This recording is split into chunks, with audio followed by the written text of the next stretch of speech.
Welcome, everyone. My name is Byron White. I'm pleased to be here with everyone and super excited to be with Andrew today to talk a little bit about humor and writing and comedy and how they all blend together to make our brands and our businesses better. This is the first of 7 workshop series here. So yeah, that's me down here on a stage, which we're not right now, but it gives you a feel. I do have a headphone set on, partly because it will actually make it appear perhaps like I have hair on my head.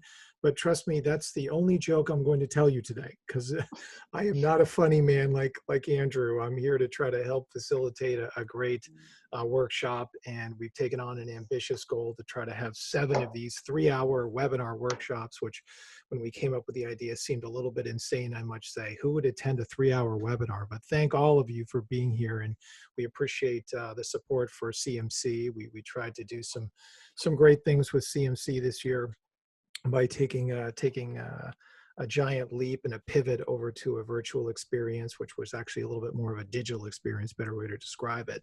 But Andrew played a big role in that. You got a chance to get a feel for his tone and style in his speaking. So let's whip you through what we're going to do today and get started. For starters, all of these workshop webinars will be available in what we're now calling CMC 365, a very just sort of a fresh name for the portal that some of you visited when you attended CMC. We had actually 15,000 people that registered for CMC. It was pretty crazy. And on the day of, we had about 8,000 or 9,000 people that came in. And just about everyone who registered for CMC has been in CMC, because we kept it going through May. So it was a very interesting experiment for us. We went from 600 live attendees the previous year to 15,000, and we did that all miraculously in like about 5 weeks and pulling it all together. So my team really worked around the clock to try to make this all happen.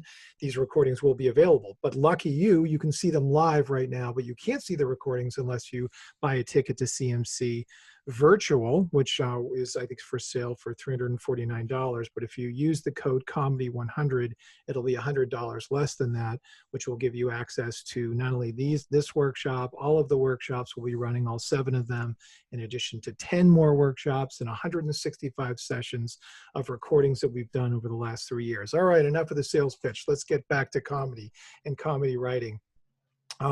For some of you that might be interested in hiring freelance writers that have these comedy skills, we're happy to do a special demo for you and actually queue up some comedy writers that you could take a look at live inside of Writer Access. Writer Access is kind of like my day job, best way to describe it, and a company I started 10 years ago, and it's an exciting time to be in the freelance marketplace, which is really what we are. We have over 14,000 freelance writers, 40,000 customers use Writer Access. We're about to launch in 7 other countries.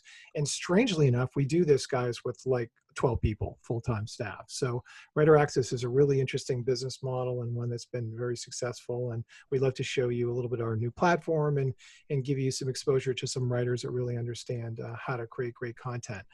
I guess we're going to post our questions using the chat, and we'll be monitoring those and looking at those. Drew will be looking at them, and so will I. So we'll be able to get you acclimated. If you have any thoughts or feedback on this live presentation, share the love with us. But let's move on quickly. So what I'm doing is I'm recording all of these 7 workshops we're doing, this one and be including them, and I'm kind of bundling them all in my content strategy masterclass. So you'll be able to access that. We actually have physical tests. We'll be creating a little test inside of this comedy workshop that you'll be able to take. We want to try to train and educate and acclimate people as best as we can to the fundamentals of content marketing and content strategy. So that's a free certification program inside of Writer Access, so you'll have access to that. Here's some of the future dates of our workshop webinars. They kind of follow these pillars we've tracked for many years now, and we're coming on our 7th year of CMC. But these are, at least in my mind, these are sort of the pillars of content marketing that we need to all get comfortable with and acclimated with as we begin to forge better strategy to improve our results. But let's please hear from Drew, not just me. Drew, welcome aboard. Thanks so much for being here. Say hello. Absolutely. Thank you all for, thank you, Byron, for having me. Thank you all for joining. And I'm excited for today because we're going to have a great mix of some framing from Byron around the value of humor and what he's experienced from his experience. And then I'll be chatting about exactly how to create humor. So we'll get into some interactive components. We will get into some writing exercises for you to be able to practice that skill coming up as well. We'll be taking advantage of the chat. In fact, we're already starting to see some people in the chat, but if you haven't already, go ahead and feel free to introduce yourself in the chat. I see that we've got Montreal represented. We've got the West Metro Chamber of Commerce from Colorado in the house, which is nice. My brother is at Texas A&M, so I have to kind of bulk a little bit at the UT Dallas admissions person to Shannon, but shout out to Dallas. We've got Romania, Virginia Beach, etc. So we're gonna be taking advantage of the chat for some of that interaction, for some of the sharing of examples, for all of that, so you can create that that interaction there. But Byron, I'm super excited to be chatting with people today. Terrific. We're glad to have you on board here. Let's scoot into a quick presentation. I'm going to give you an intro of what we're going to do. I'm going to give you a brief introduction and introduce you to a concept that I call Snap, Crackle, and Pop, which goes back to many webinars that I did a while ago, but it stayed in my mind and I thought would be appropriate to kind of position what we're going to talk about today with the whole content marketing funnel that we're working with. Drew's going to dive into, why humor is needed and what humor means for brands. We're going to talk a little bit about the skill of humor, which Drew is going to run. And then we'll have a Q&A in the end. And I'm going to show you and leave you with a couple things. Drew's put together a sample of what forging sort of an editorial guide looks like that from his perspective of how you can begin to explain and express how to articulate how you want to make some funny with your content. And I'm going to show you the Writer Access brand guide that we put together. It's really more of an editorial guide that shows you how we're doing the same thing, infusing comedy into what we're creating moving forward for 2020 and 2021. So I'm going to leave you guys with some really good samples of how you can educate and acclimate people on your team, for writers, freelance writers, designers, everyone on board with, how do you communicate with them? When are you going over the line? What are the boundaries you use? What do you like about comedy? What do you don't like about it? I think it'll be a helpful resource for you. So I'm excited to share that with you. But in general, our goal overall with all of these workshops is to, help you understand how to boost your engagement and better understand what readers want and need, and certainly improve. We're going to learn some improv techniques today, and we're going to learn to, I like calling it flex our writing style. I think it's an interesting concept, that we all need to understand. If you're a freelance writer, you really need to understand how to flex writer style, certainly for maybe different personas. My two favorite personas, ADD Andy and Sophisticated Sally, they have different needs, right? So we need to flex our tone and writing style, and I think that's going to help us boost engagement. Drew's going to talk about that a lot today. But of course, we need to deliver a performance. In general, this is what CMC looks like on the inside. Most of you already know that and seen that, but we've updated a little bit, so there's some new tweaks and update, and a lot of this stuff that you see is over in this certification area over here that you'll see, where you're going to see your recordings if you do decide to launch in. But it's a fabulous platform. There's tons of learning in here. Really, really excited about the whole thing. So let me bring you back to what I call Snap, Crackle, and Pop, and let me really sort of help you understand the concept here. And I'm going to be talking for probably about 10 minutes, and that's about it. We're going to turn things over promptly to Drew, so you can really take us in a much deeper dive. But I think it's important we understand where we're coming from. And if you look back on our sort of that's interesting. Okay, there's our situation. If we look back on our situation right now, we certainly all understand that content strategy is critical, but the problem is people are operating at high speeds. More content doesn't really matter anymore. There's too much bad, boring content, which, by the way, was one of our themes at CMC a couple of years ago. And that we now know that content must inform and it must entertain. And we're seeing that more and more. Just at CMC alone, we look at great presentations and keynotes like Andrew's and Andrew Davis, who put a ton of time into production of his keynote. We're really seeing that you need to take your presentation skills and your content creation skills in general to the next level. And that's where entertainment comes in. And that's really why we're here today. But we certainly need, our goal is to find a better way to to engage our audience. But essentially, we have massive complexities. And just some quick stats now that are surfacing from CMI and marketing profs, particularly post-pandemic.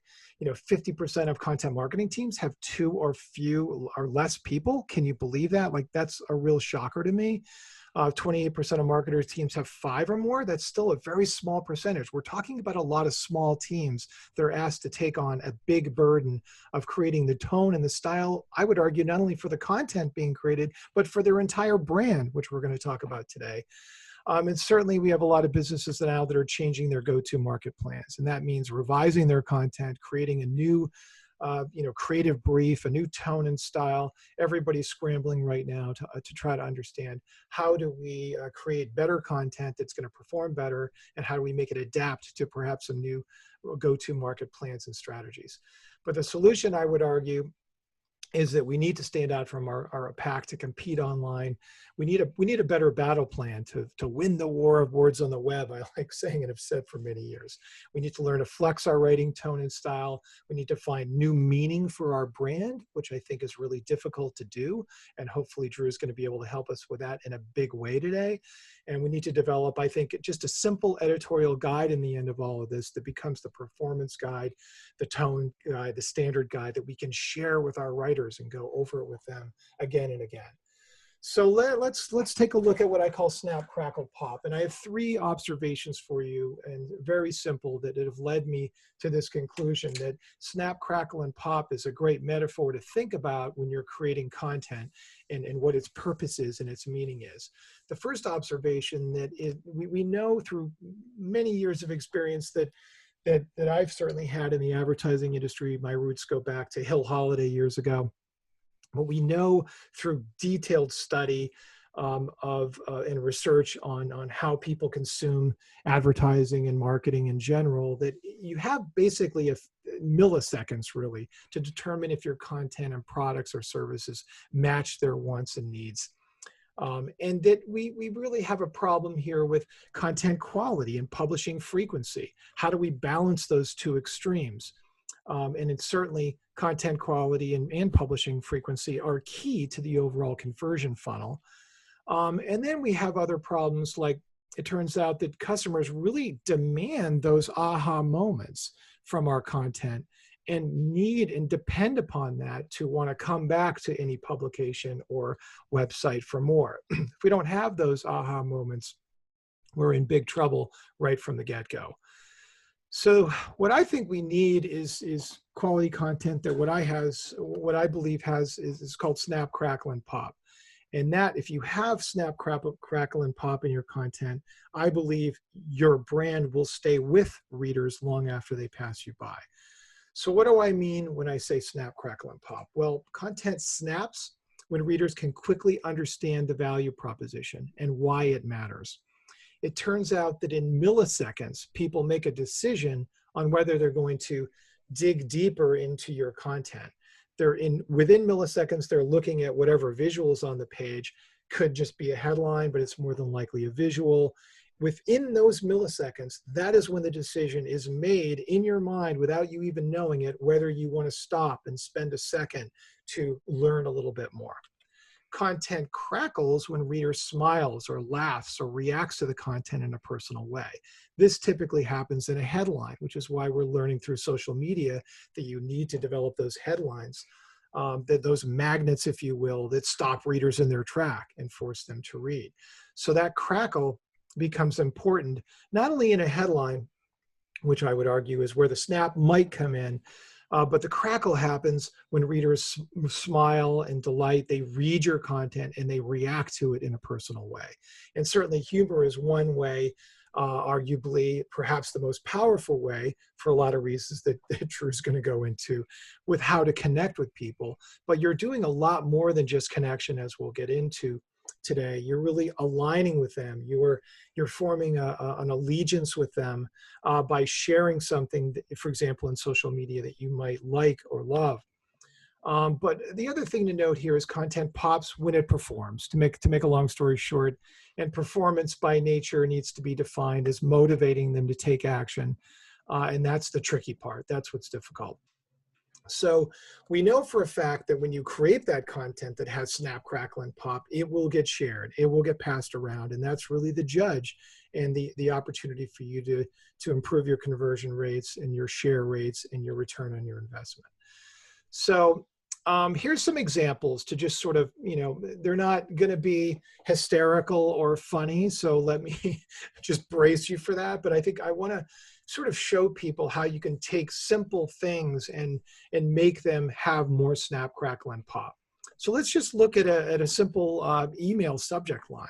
Welcome new Chick Casa company customers, or a subject line, free, the new home decor guide. Why can't you warm that up a little bit and offer some intrigue? Do you feel hugged yet? Snuggle up while you can, right? These are simple, easy ways to transform boring content into something that's more engaging. And once again, Drew to the rescue to teach us how to do that. Let's look at a boring content on a homepage. There's so much boring content. It's easy to find boring content up there, but you can all read this. You can buy things from the website, or you can look at, it's a little bit over the top with how boring that might actually be. But certainly here you can turn it around. You've just landed in a little bit of heaven thanks to the warm and cuddly decor you'll find in companies. So, these are words that are important. You need to decide how far can you go with your brand to spice up your content, to add that snap, crackle, and pop. And I would add something that's really interesting before I leave you and turn things over to Drew. And that is this. The New York Times did a really interesting study that you can look up. And it talks a little bit about why people share things online. And it turns out the number one reason is to bring value and entertainment to others. Go figure. There's a mission statement right there. We need to create content because it turns out people will share it if they can share entertainment with other people. The second most important thing was to define themselves. And we see a lot of this with, take brands like Red Bull, for example. They stand for bold, engaging, stepping beyond. They have entertainment events. They have, thrilling events. They have daredevil events. They've really taken their brand to the next level. And it turns out people want to express who they are by sharing their likes and loves for the brand. And that's something that we really need to think about. It's reversing how we look at content and thinking about it a different way. And of course, to grow and nourish relationships, especially online, it's difficult to get touchy and feely with content, I know, and create content that might rub people in the wrong way. But, relationships are something to think about, and the content you create, is it something that can enhance a relationship that you have with your customer? That's what I'd ask you. I love this exhibit, connection with the world and the community. We're certainly seeing that, a lot of that now with what's happening. First of all, with being hunkered down and now moving out into the streets, it's like a surreal time for all of us right now. And it's a powerful time, but I think we're seeing a lot of that connection happening now with just, user-generated content that we're creating at a furious pace. And I think finally, showcasing support for a brand or a cause is important, and we're certainly seeing a lot of that as well. So let's, essentially turn things over to Drew to help us learn how to transform all this bad, boring content into content that might have some snack, crackle, and pop. So take it away, Drew. And there's a way to get a hold of me, everybody, if you want to or need to in any way, shape, or form. I'm happy to help. Take it away, Drew. Thank you so much, Byron, for sharing that. If you want to go ahead and stop sharing your screen, I'll be able to share mine.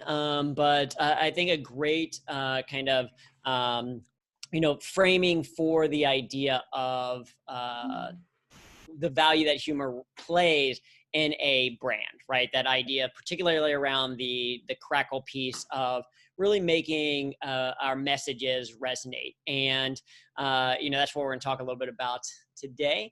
But I'm curious, just as we kind of get started with a couple of things. First of all, many of you might be playing my favorite Zoom game already, which is what is in that person's background.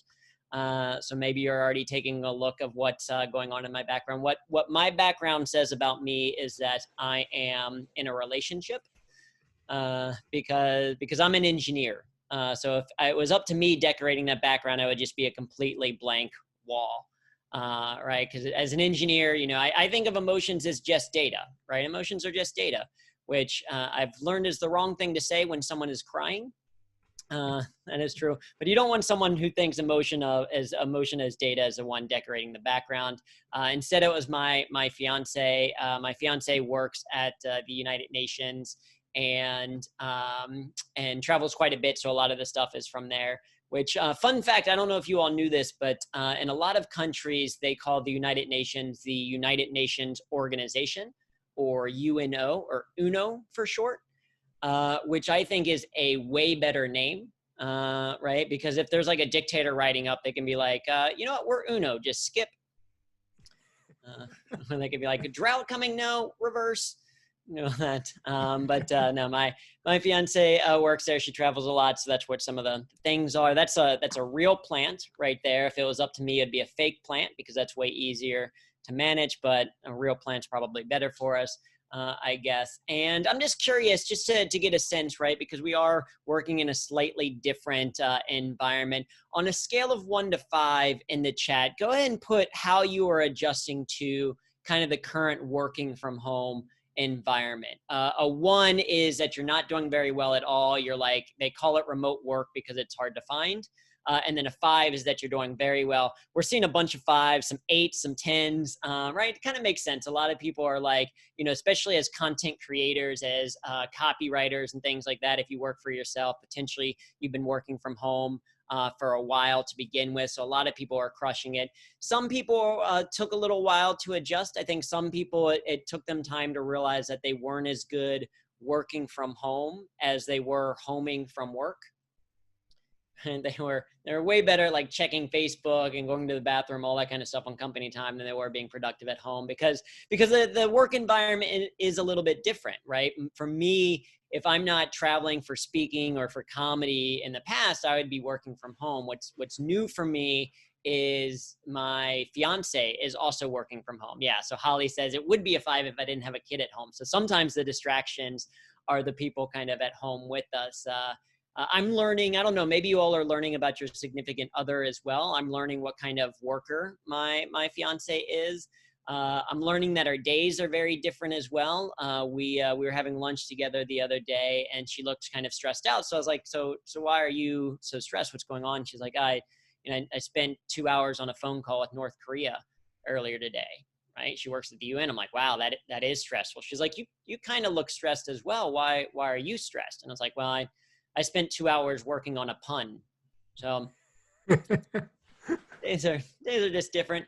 In my defense, I feel like it's a pretty good pun. In my defense, the pun was, if you catch mono twice, does it become stereo?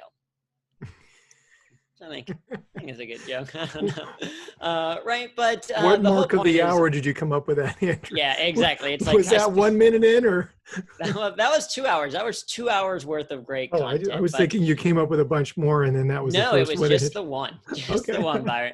Right, but the comedic process takes a little bit of time, and what I even though I joke a little bit about it, there is tremendous value to finding ways to incorporate humor into the work that you do, whether that is as a brand or even as an individual working every single day. And so that's what we're going to focus on and talk a little bit about today. Is specifically in this context, we're going to talk about the idea of how to be funnier. How do we actually create humor for our brands, for our work? Because there's tremendous value to it, like I said. So we're going to talk about that in a couple of different ways. But most of all, we're going to do it through a systematic process because if you're not familiar with my background, I am an engineer, right? I am obsessed with efficiency. I love taking things apart and then putting them back together again. Like that's what I did as a kid, right? I would take things apart, put them back together again, things like clocks and radios and my parents' marriage, which never really got that one back together. But, right, you can do the same thing with humor. So we're going to talk about a process for actually creating humor. And to kind of start with that as far as a background goes, some of you may have seen my TEDx talk. My TEDx talk is on the skill of humor. It's been viewed over 7 million times, I think, at this point. And that sends a reason like, okay, I might be a little bit funny. Maybe I'm a little bit funny, right? At least I hope. And the reason why I share that, one, is for a little bit of credibility. Two, to kind of motivate you to want to go and watch that TEDx talk to increase the number of views on it. But mostly to say that humor is a skill. It is absolutely something that can be learned. And what we're going to talk about today is how do you actually learn that skill, right? So that's the focus for today. So with that in mind, a couple of things also to keep in mind are, again, I've done over 1,000 shows, right? The credibility piece. I've done over 1,000 shows as a stand-up comedian. I've spoken or performed in all 50 states and 30 countries and on one planet, this one. But when I recently went to my high school reunion and people found out that I did comedy, they said, but you're not funny. And in many ways, they're right, because this is not the face of funny, right? There's a lot that's funny about this picture, but none of it is intentional, right? I've got, it's kind of hard to see in this photo, but I've got the blonde tips up top like I wanted to be in a boy band. I'm wearing Harry Potter glasses. The theme to this particular dance was Into a Dream. I am no one's dream in this photo. Right. And growing up, I was very much a nerd, right? I am still very much a nerd, and I'm an introvert.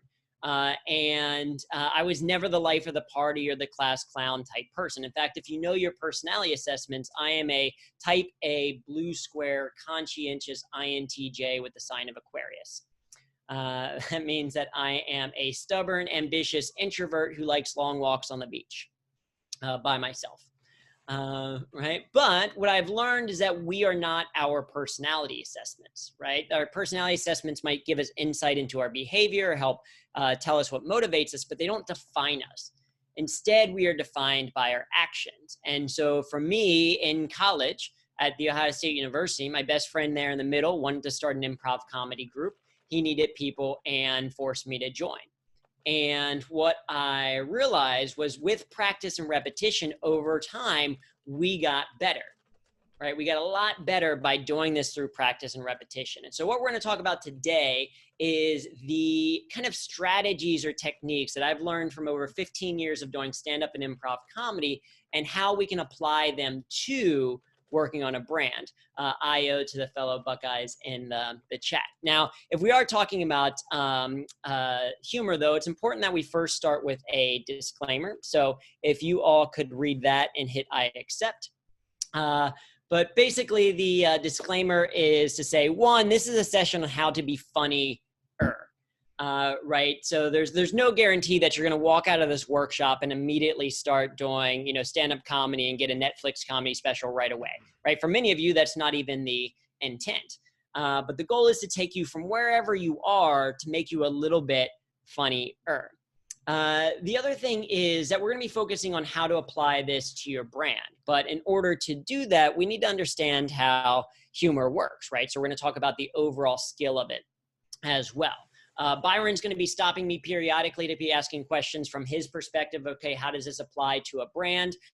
Also, if you have questions as we go along, feel free to share those in the chat because we do want this to be interactive, right? We want to keep you engaged. It is a longer session with a lot of hands-on stuff. So, in fact, I am a little bit curious. We're going to go back to the 1 to 5 scale, and I want you to, in the chat, share on a scale of 1 to 5, you're going to rate your own sense of humor. So a 1 is that you never laugh ever.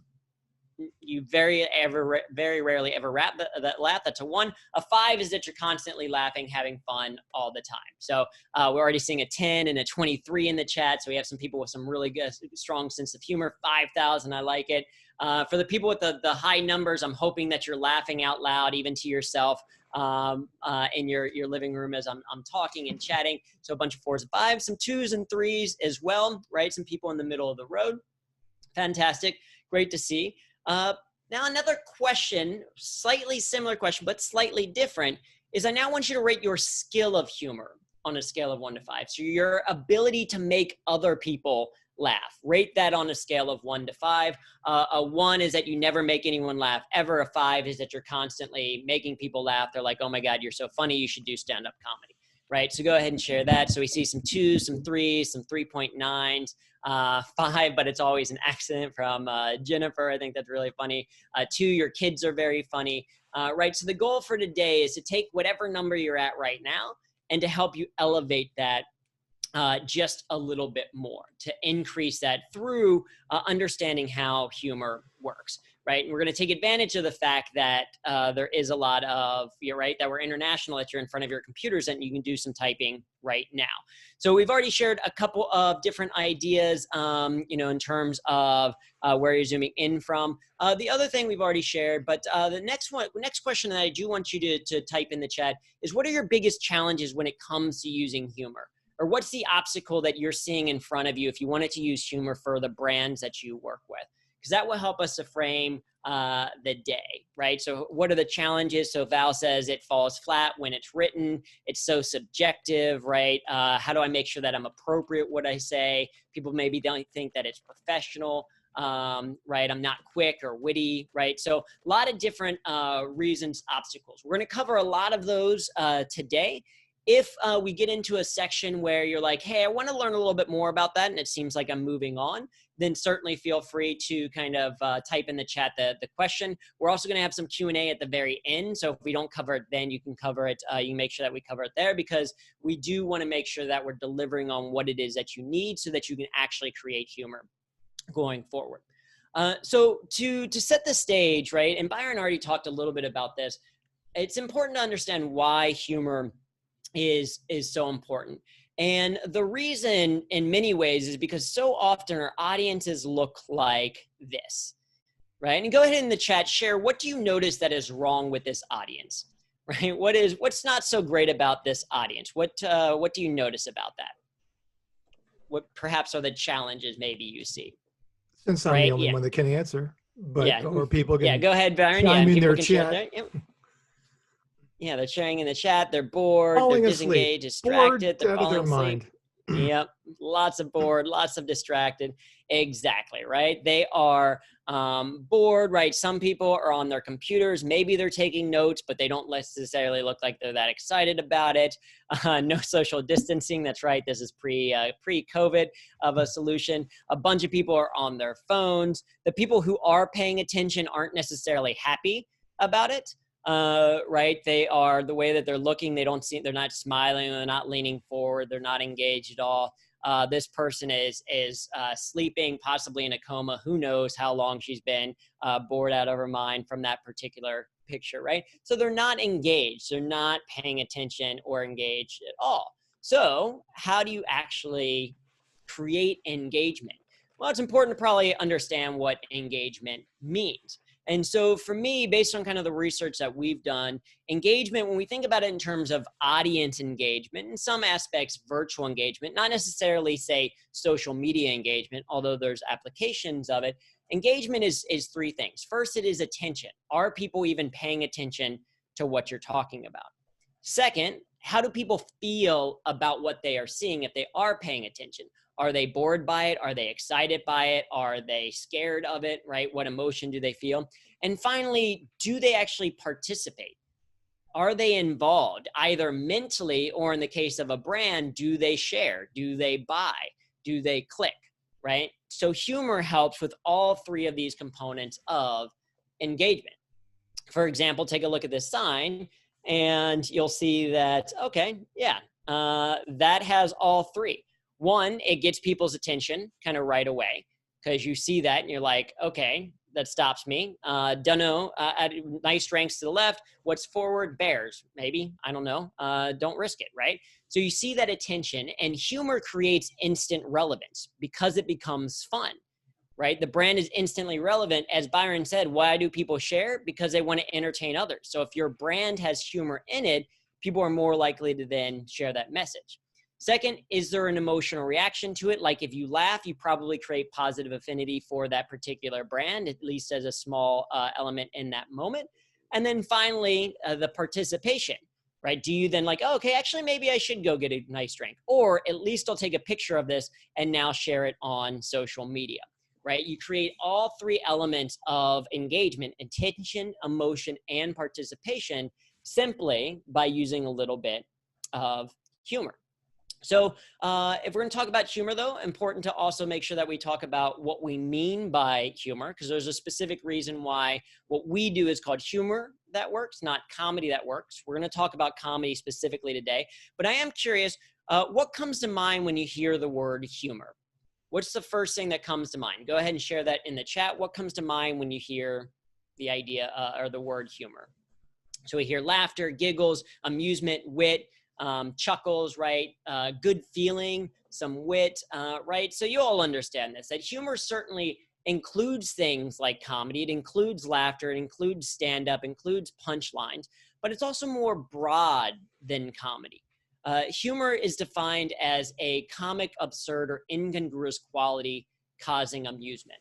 And so comedy is included, but it is also something that's maybe just a little silly, or something that's a little bit different, that gets people not necessarily to always laugh, but maybe to smile, right? As we see in the chat, maybe some good vibes in there. These are some examples of what I think are some effective humor, right? You have this sign from Tire Discounters: family owned, shut up, no you shut up.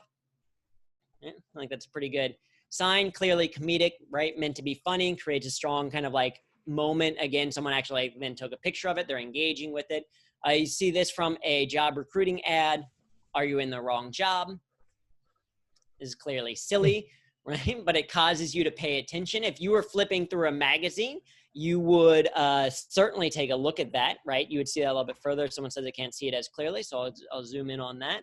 Right, so the magazine ad is going to get your attention because it is a little bit silly, like his feet just hanging there. And then finally, you have this example from a physics textbook. Now, this last one isn't necessarily, laugh out loud, hysterical, but it is something different, right? Because if I was going into these physics problems, I wouldn't care what the force of a random ball hitting a wall is, but I am curious about the force of the Batman hitting the Joker, right? So it is something just a little incongruous, just something a little bit different. So when we're talking about humor that works, we're not necessarily talking about trying to make everything funny. Instead, we're talking about a strategic tool for getting better business results while having some fun with it, right? So think less about funny and more about fun.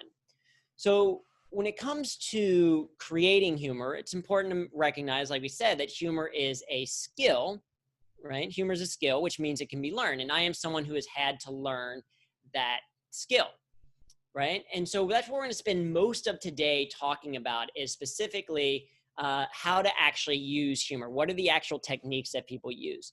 Now, before we do that, I think it is valuable to have a little bit of a conversation to recognize that there is a difference between brand humor and your individual humor as a person. So in the chat, I'm curious, what differences are there between, say, using humor as a brand, right, that you might be writing copy for or being the brand manager of, versus using humor for you as an individual? What differences are there between the two? Go ahead and share any thoughts that you have in the chat on those differences. Right, so Victoria says the brand, for a brand, is much more limiting, right? It's not just your voice, it's the brand's voice. Brands have a much larger audience to consider. Right, yeah, you have to use it. There's more restrictions. You have to be more cautious. For an individual, you can be, you have less fear, perhaps. Yeah, we versus me. With a brand, as Byron said, there's a lot of small teams out there, but even for 28% of those teams that are 5 or more on a brand, how do you create a cohesive brand voice? If it's multiple people potentially writing, you have to be more professional, more restrictive, right? No opportunities to read the room. Brands are sober, as opposed to audiences that maybe have had the 2-drink minimum when you go into a comedy club. So there absolutely are some restrictions with brands. And we're going to talk about those a little bit later. But we're going to focus first on how an individual creates humor, because it ultimately is an individual who creates humor for a brand. So we need to understand how it works for an individual. And then later we'll talk about some of the additional restrictions that come in from a brand perspective. Okay, so hopefully that makes sense. It's kind of like if you're learning graphic design, you kind of learn Photoshop for yourself to start with before jumping into Photoshop or brand design for other groups, right? So if we think about our skill of humor, our skill of humor starts first with our sense of humor. And sense of humor is simply kind of the way that you see the world or the things that you find interesting. Because if you think about your favorite comedian, and they're going to have a very specific way of seeing the world, right? The way that Chris Rock sees the world is very different than the way that Ali Wong does, which is very different than John Mulaney, which is very different than Tig Notaro, right? Their point of view or their perspective that they share on stage is very, very different. And that's driven by their sense of humor or simply by the answer to the question, what do you find interesting? What are you curious about, right? Because that's your sense of humor. It's defined by what you find interesting. So for example, I find it curious just day to day. Like I realize that small talk has currently changed because of COVID, right? Small talk used to be like, hey, how about this weather? Or, hey, how about that sports event that happened, right? Sports were canceled for a while. They're slowly coming back, but people were no longer talking about sports. Instead, it was small talk virtually was like, hey, how's it going? How you doing with things? Or what's that thing in your background? Or I'm sorry, I didn't hear what you said. You've been on mute for the last 20 seconds. That's been our small talk more recently with COVID. It's just, okay, what do you find a little bit interesting? I also find, okay, that's good to know. So Vinesh says, so I'm curious, actually, this is a great, Vinesh says the text is blurred on my slides. Are other people seeing blurred text as well? Olivia says, agreed. Yes, it's blurred. Okay, good to know. Thank you. That is Ecamm Live. Apparently not working right now. Some people say good, bad. Is it better when I zoom in? Is it better if I go to these slides? I like that we're doing some little tech support right now. Is that better? Like not blurred for people? Yeah, it wasn't terribly blurred, by the way. Just, okay. Sort of like a just a slight haze, just foggy testing day your on eyesight. Cape Cod blurred. Yeah, just testing your eyesight just a little bit. Okay, good to know. We'll work on that during this this next exercise. We'll see if we'll get that update a little bit. Slides are fine for some people. Okay. So yeah, more of what I'm speaking to. I appreciate that. The question is, what do you find interesting? So the source of your material is really life, right? The things that happen to you. Because a lot of times people ask comedians, like, where do you get your material from? And the material is from the world that is happening around you, right? So, for example, things like, what are you obsessed with, right? Your actual obsessions, the things that you're afraid of. Overall, it is your life, the things that happen to you, right? So you see that, I don't know, maybe the slides are too blurry. This animation took me like a long time to figure out, but like, does that work for people yeah, good, no, okay.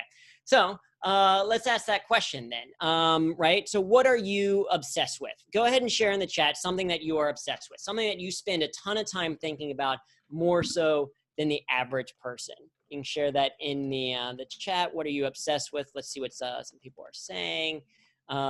Music, my dog, mangoes, bikes, ROI, right? Amy, maybe she's in finance, ROI, Netflix, right? These are some great obsessions. I like it. Improving the meaning of life. Peanut butter, shout out to peanut butter, golf, right? So a lot of things that you are obsessed with. You can take that thing and make it, that can be part of what creates humor for you. So for example, Byron, I'm curious, why is it, what about golf what is it about golf that you're obsessed with? Getting better all the time. Taking the game to the next level, taking like businesses or anything else, I get into things very intensely. I like it. Marriage included. Yeah. See, I like that even just as a phrase. I get anything that I get into it intensely, right? I like it. Cool. For me, I'm obsessed with efficiency. Right. As an engineer, like I said, I'm obsessed with efficiency. I mean, I think the word efficient should be one syllable, if you think about it. Recently I've been listening to a lot of podcasts at 2x speed, because not only is it faster, right? Saves half the time. Also more people sound like me. It works a little bit better. Also, this is new. It's a little bit new. Maybe it's related to COVID or not. But when I get ready, when I put my shoes on, I do, when I get ready, I do sock, shoe, instead of sock, sock, shoe, shoe. Anyone else do that? You guys know what I'm talking about? You put the No. sock on one foot and the shoe on the other foot, right? Very It is way concerned more about efficient. you. Very I concerned know. about you. Let's have a poll. Does anybody else Anyone put their else do shoes it? on? Christina says yes. Eliza says yes. So there's some people there in the chat, right? Whew. Thankfully, Right. I So people feel are better like, now. I do feel better as well, because I posted that to Twitter and people called me a monster. So, right. But it's more efficient for the people that are you saying no, or that it's wild and crazy. I'm just saying, try it. See if it doesn't save you a little bit of time. Right. But that's what I'm obsessed with. I think about those types of things. Right. We can take these types of ideas, these expressions, and use them to create humor. Right. Because it's not that funny things happen to funny people. It's that funny people see the things that happen to them in a funny way. Right. And this is true whether you're going to be writing for a brand or writing for yourself as an individual. It's about changing slightly the way that you see the world. And this is going to be a gross oversimplification, so I apologize in advance for the neuroscientists on the call. But I only recently learned about this, and I think it's helpful perspective. And that is the idea of the reticular activating system, or RAS. And if the slide is blurry, that's okay. It's not really all that's important. It's just saying that a part of the brain is called the RAS, reticular activating system. And one of the roles of the RAS is selective attention. And selective attention is basically, we constantly have a bunch of information bombarding us, and our brain has to decide what information is important enough for us to raise it to our conscious level, and what other information are we just going to kind of let pass. And what we see is impacted by the impact that we give to our brain, or the input that we give to our brain. So rather, what we see is defined by what we're looking for in a way. For example, if I tell you to look around the room and look for something interesting, that's a different question than in the chat. I'm curious. Go ahead, look around your room and name anything that you see that is orange. If anything that you see in your room, look around your room and look for something that is orange. Right? For me, I've got some orange Post-it notes. Other people might have, we're seeing a bunch of other things in the chat, right? Flowers, pen, highlighter, a book, stress ball, some other things there, hairspray, right? So giving you a different input changes what you see a little bit, right? The lens through which you see the world is defined by the inputs that you give it. And this becomes important because instead of looking for, say, the things that constantly cause you stress or the things that you don't like, you can also start to look for the humor in the world. And that's why most comedians, almost every comedian, has what we call a humor notebook or a humor repository.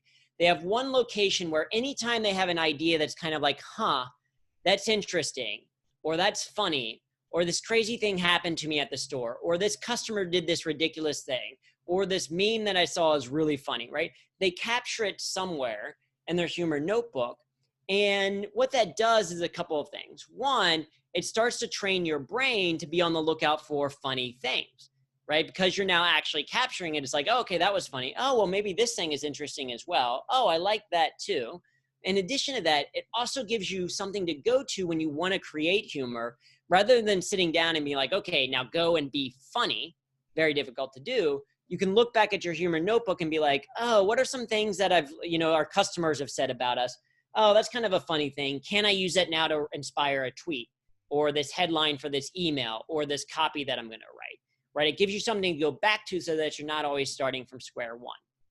So what we're going to do now is I want to give you a few minutes to actually create or develop some content for your humor notebook. Like I said, we're going to start first with the focus on your own individual sense of humor, and then we're going to talk about how that gets refined for a brand. Right? So what you're going to do is, I'm going to share this. We'll show it on the slides. Hope that it's a little bit more clear. What you're going to do so you can do this in Evernote on your computer. You can do it in a actual handwritten notebook if you have one of those, if that's what you prefer. You could open up a Google Doc or a Word doc if you have that. But what I want you to do is I want you to write down these 4 prompts. I hate ... I love ... I'm annoyed by ... and the best is when ... right? So I hate, I love, I'm annoyed by, the best is when. And what I want you to do is I want you to simply start to, I want you to write down the first thing that comes to mind with these things. We're going to give you about 3 or 4 minutes to do this exercise, but you're just going to start to fill out the first thing that comes to mind based on each one of these prompts. So you'd be like, I hate mint chocolate. I hate, kind of people who stand on the left side of escalators, whatever it is. I love, you're going to go through each one of those prompts. If you go through after, and there's still a little bit of time left, you can go back and add some additional ideas. The goal isn't necessarily to be funny, but it's more of to see the first thing that comes to mind, okay? So we'll go ahead and put 3 minutes on the clock, and then we'll come back and chat a little bit about that. And in the meantime, I'll see if I can't fix these slides and how they look.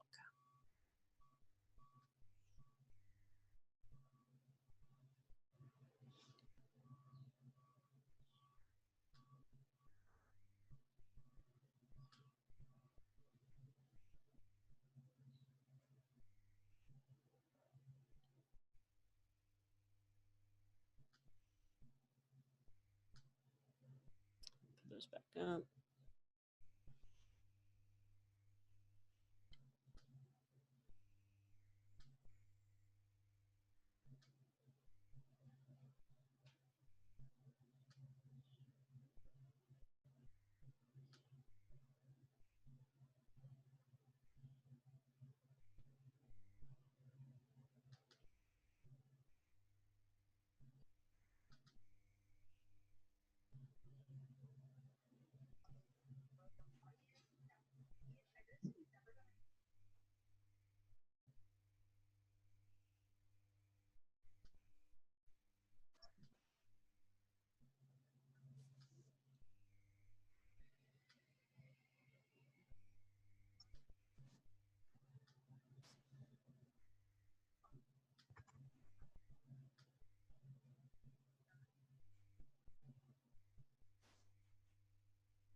Hello, hello. Hello? Yeah, so if you're just joining us, we're just doing the this writing exercise. We'll give you a couple more minutes to think about that. That's really crisp. I think you might have fixed something there. Okay. We're all doing our homework diligently.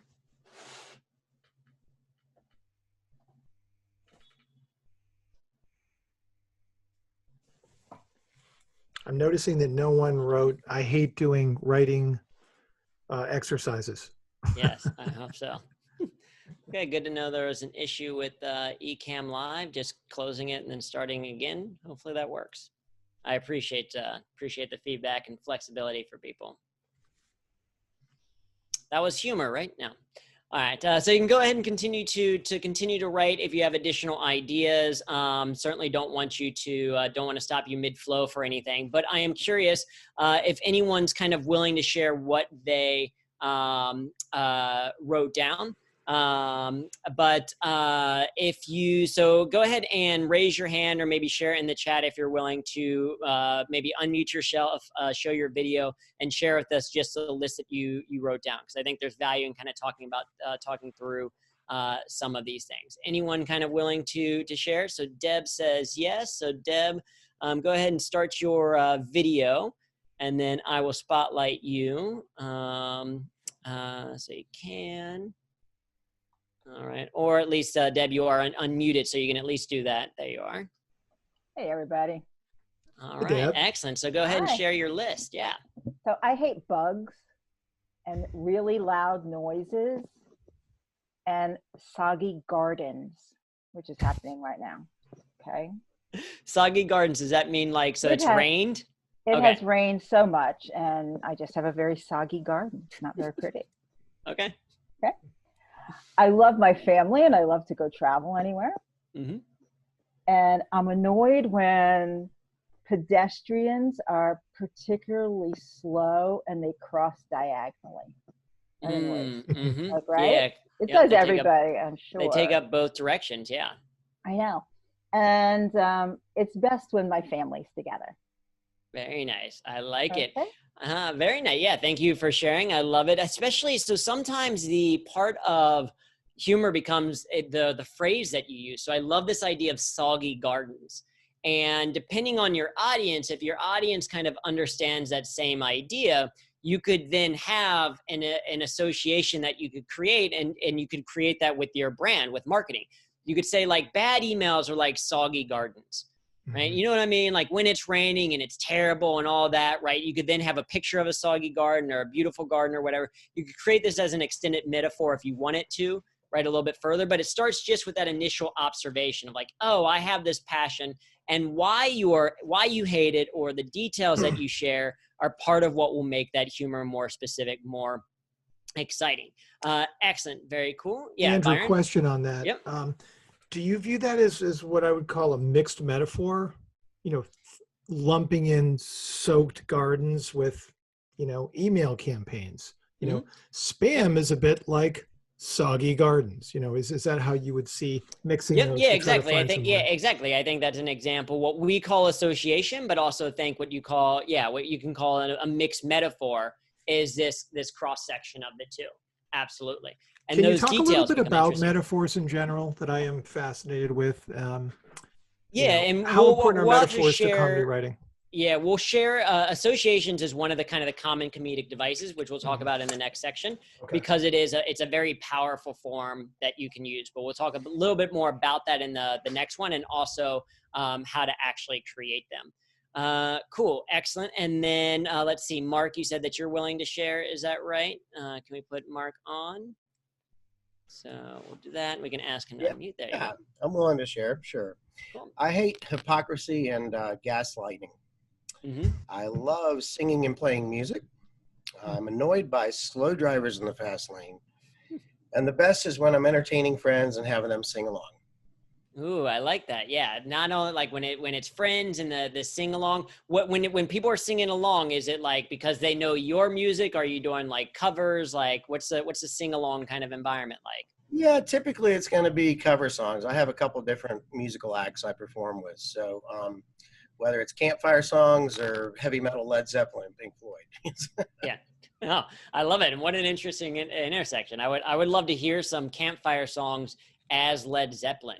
Oh, yeah. Or Right? Led Zeppelin as campfire songs. Exactly, right. Yeah, the mix, right? Back to that mixed metaphor thing, and create some humor that way. I like it, right? Those are passions or things that you can bring in, like certainly at least on as an individual side, when you bring in your own passions into what you're doing, it at least makes things exciting for you. One of the benefits of using humor in your own work is just that you are more excited by it.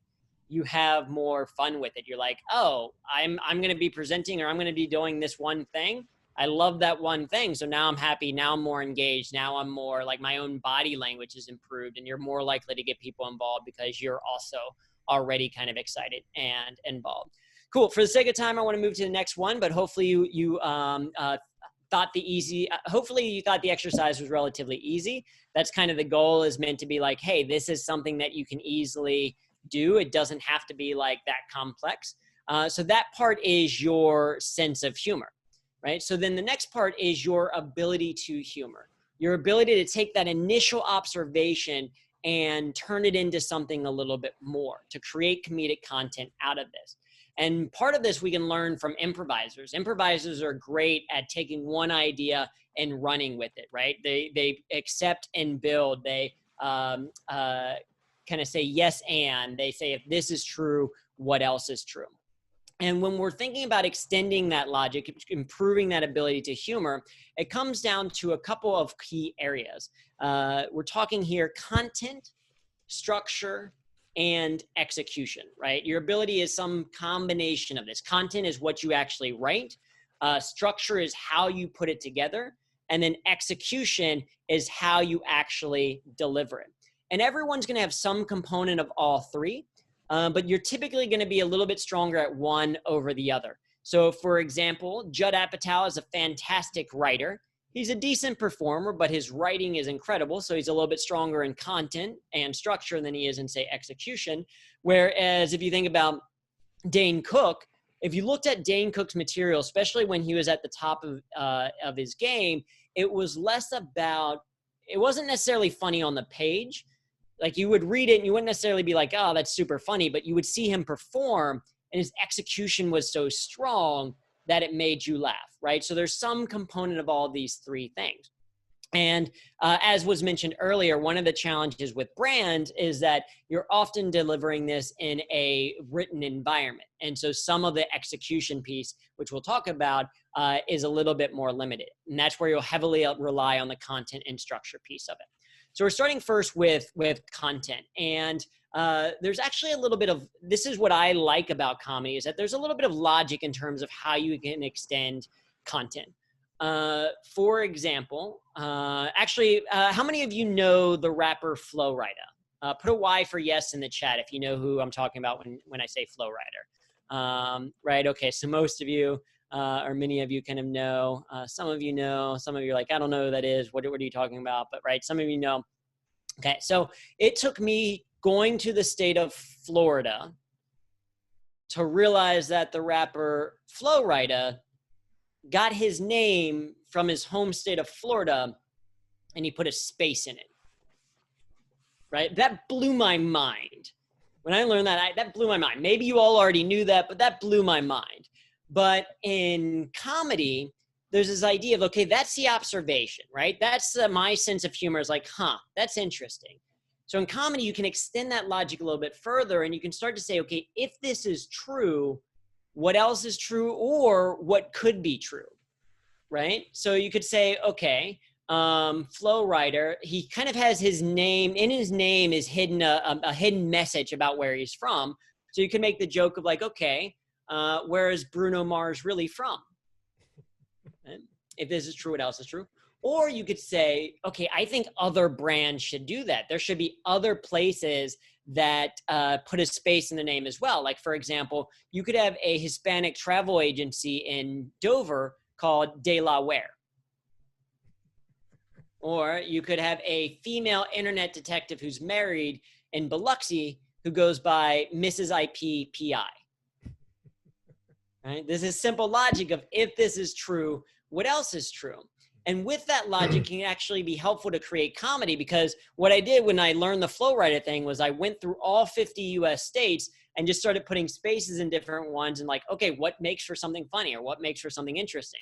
De La Ware and Mrs. IPPI were the two that I thought were the best, right? But that creates a logic where I can now start to extend this comedy.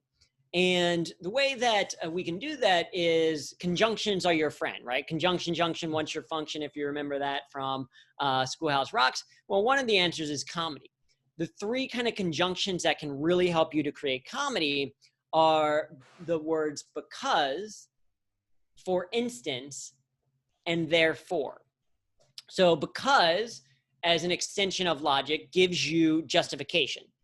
For example, I do not like mint chocolate. I don't know if we have any mint chocolate fans on the line, but I am not a mint chocolate fan. Don't like it because, you know what? I've never been eating chocolate and thought, you know what would go great with this? Toothpaste, right? I've never thought that, right? So the because is of justification. For instance, is about giving an example. For example, I don't know if any of you have seen my Soon Zaid's TED Talk on I've got 99 problems, but palsy ain't one. So it's a great talk. It's a woman who has cerebral palsy and talks about, she's a comedian, and she talks about it. And pretty early in her talk, she says, at one point, all of you in this audience have kind of wished you were disabled. And immediately the audience is kind of like, what? No, I've never really thought about that. Why? Like, that's not something you necessarily think. And she's like, for instance, think about it. It's Christmas time. You're driving around the mall. You have some last minute Christmas shopping to do. You've been driving around for 45 minutes. You can't find a parking spot. And there are 15 open handicap spaces right near the entrance. You've thought to yourself, I wish I was just a little bit handicapped, right? That's her joke as she's entering that thing. She's giving a for instance, giving a justification, an example of that logic, right? If this is true, what else is true? And then finally, therefore is an extension of logic. It extends the logic point of view even further to say, okay, one of my favorite bits is from Eddie Izzard. He has a great bit called the Death Star Canteen. And in it, it is basically this idea that, okay, if there is a Death Star, right, if that exists, therefore there are people on the Death Star, right? Therefore, the people on the Death Star have to eat, right? Therefore, there's a cafeteria on the Death Star because they would have to eat somewhere. Therefore, it's possible that Darth Vader has gone to that cafeteria. And then he does this act out of the scene of Darth Vader going to this cafeteria, right? It's just this extension of logic. If this is true, what else is true? So those three ways can actually help you to create a little bit of comedy. So that's what we're going to do now. So we're going to skip this just for the sake of time. So I want you to go back to your notebook, and with the prompts that you've already written down, for the things that you listed for I hate, I want you to write because, and then give a justification. Why is it that you hate that thing? For the things that you say that you love, say therefore, add some extension, okay? If I love my dog, what does that mean, right? What does that extend into? I'm annoyed by, give an example, like share what you say, and then say, for instance, and give an example of why that thing annoys you, right? And then finally, the best is when you can choose any of the three, because, therefore, or for instance. All right, so it'll take a couple of minutes for you to kind of extend that writing exercise, but you're just extending the logic using because, therefore, or for instance, okay?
All right, and continue writing out any ideas, finishing any ideas that you have. Anyone kind of willing to share what they wrote down, either for one of the prompts or for more of them? Kind of use the raise hand functionality within Zoom or type it in the chat. Anyone willing to share?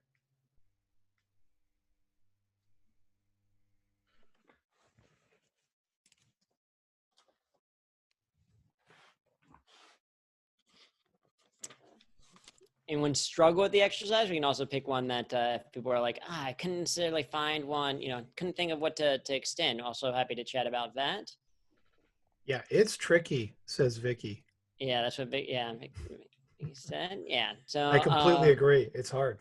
Yeah, right? I kept running into going down the personal avenue, of the things I love and wanting to find connection with that person, thing, or object. Where am I going off the rail there? Do I need to stand back further? Yeah, well, I mean, I think part of the idea is like with any type of humor, if you start a writing exercise and you notice you're going in a different direction, you don't necessarily have to stop that direction, right? The writing exercise is solely to get your brain going and thinking about possible comedic ideas. doesn't mean that you have to be like, no, I have to strictly stick to this particular idea. I think part of the other thing is that the more we start writing, the more we have this feeling that it has to be funny. And so part of the learning the skill of humor is learning to first trust your comedic instinct, is to just get thoughts out there and then to come back and edit those thoughts into something that is funny, right? Because having the goal of, oh, the first thing that I need to write immediately needs to be funny and it needs to be good is very, very like limiting, can be very difficult. Instead, you write a lot and then edit down, right? This is why Hemingway supposedly said, probably didn't say it, we don't think he actually said it, but supposedly said, write drunk, edit sober, right? The writing process is like, okay, let me get some ideas out there. Let me just extend this logic without trying to be funny. And then let me explore it a little bit further. And so, yeah, I'm happy to, if someone has an example that they want to like share, I'm happy to like, even if they're like, it's not funny, but this just was the first thing that came to mind. I'm happy to talk with people because then we can start to say, okay, how do we then see the humor in that, right? How do we extend that a little bit? All right, so Lucy says she has one, not super funny, but Lucy, go ahead. And if you want to unmute yourself and share with us that. Round of applause for Lucy too, everyone. Yeah, shout out to Lucy for volunteering. Yay. All right, if I can read my own writing. All right. I hate dieting because it makes me hangry. Mm-hmm. I love Blue Goo ice cream. I love Blue Goo ice cream and my granddaughter. Therefore, I take my granddaughter for ice cream. Mm-hmm. Ooh, clever. Like it. I am annoyed by Zoom webcam. Mm-hmm. What was the word we were supposed to use there? For instance, I have to actually fix my hair and makeup.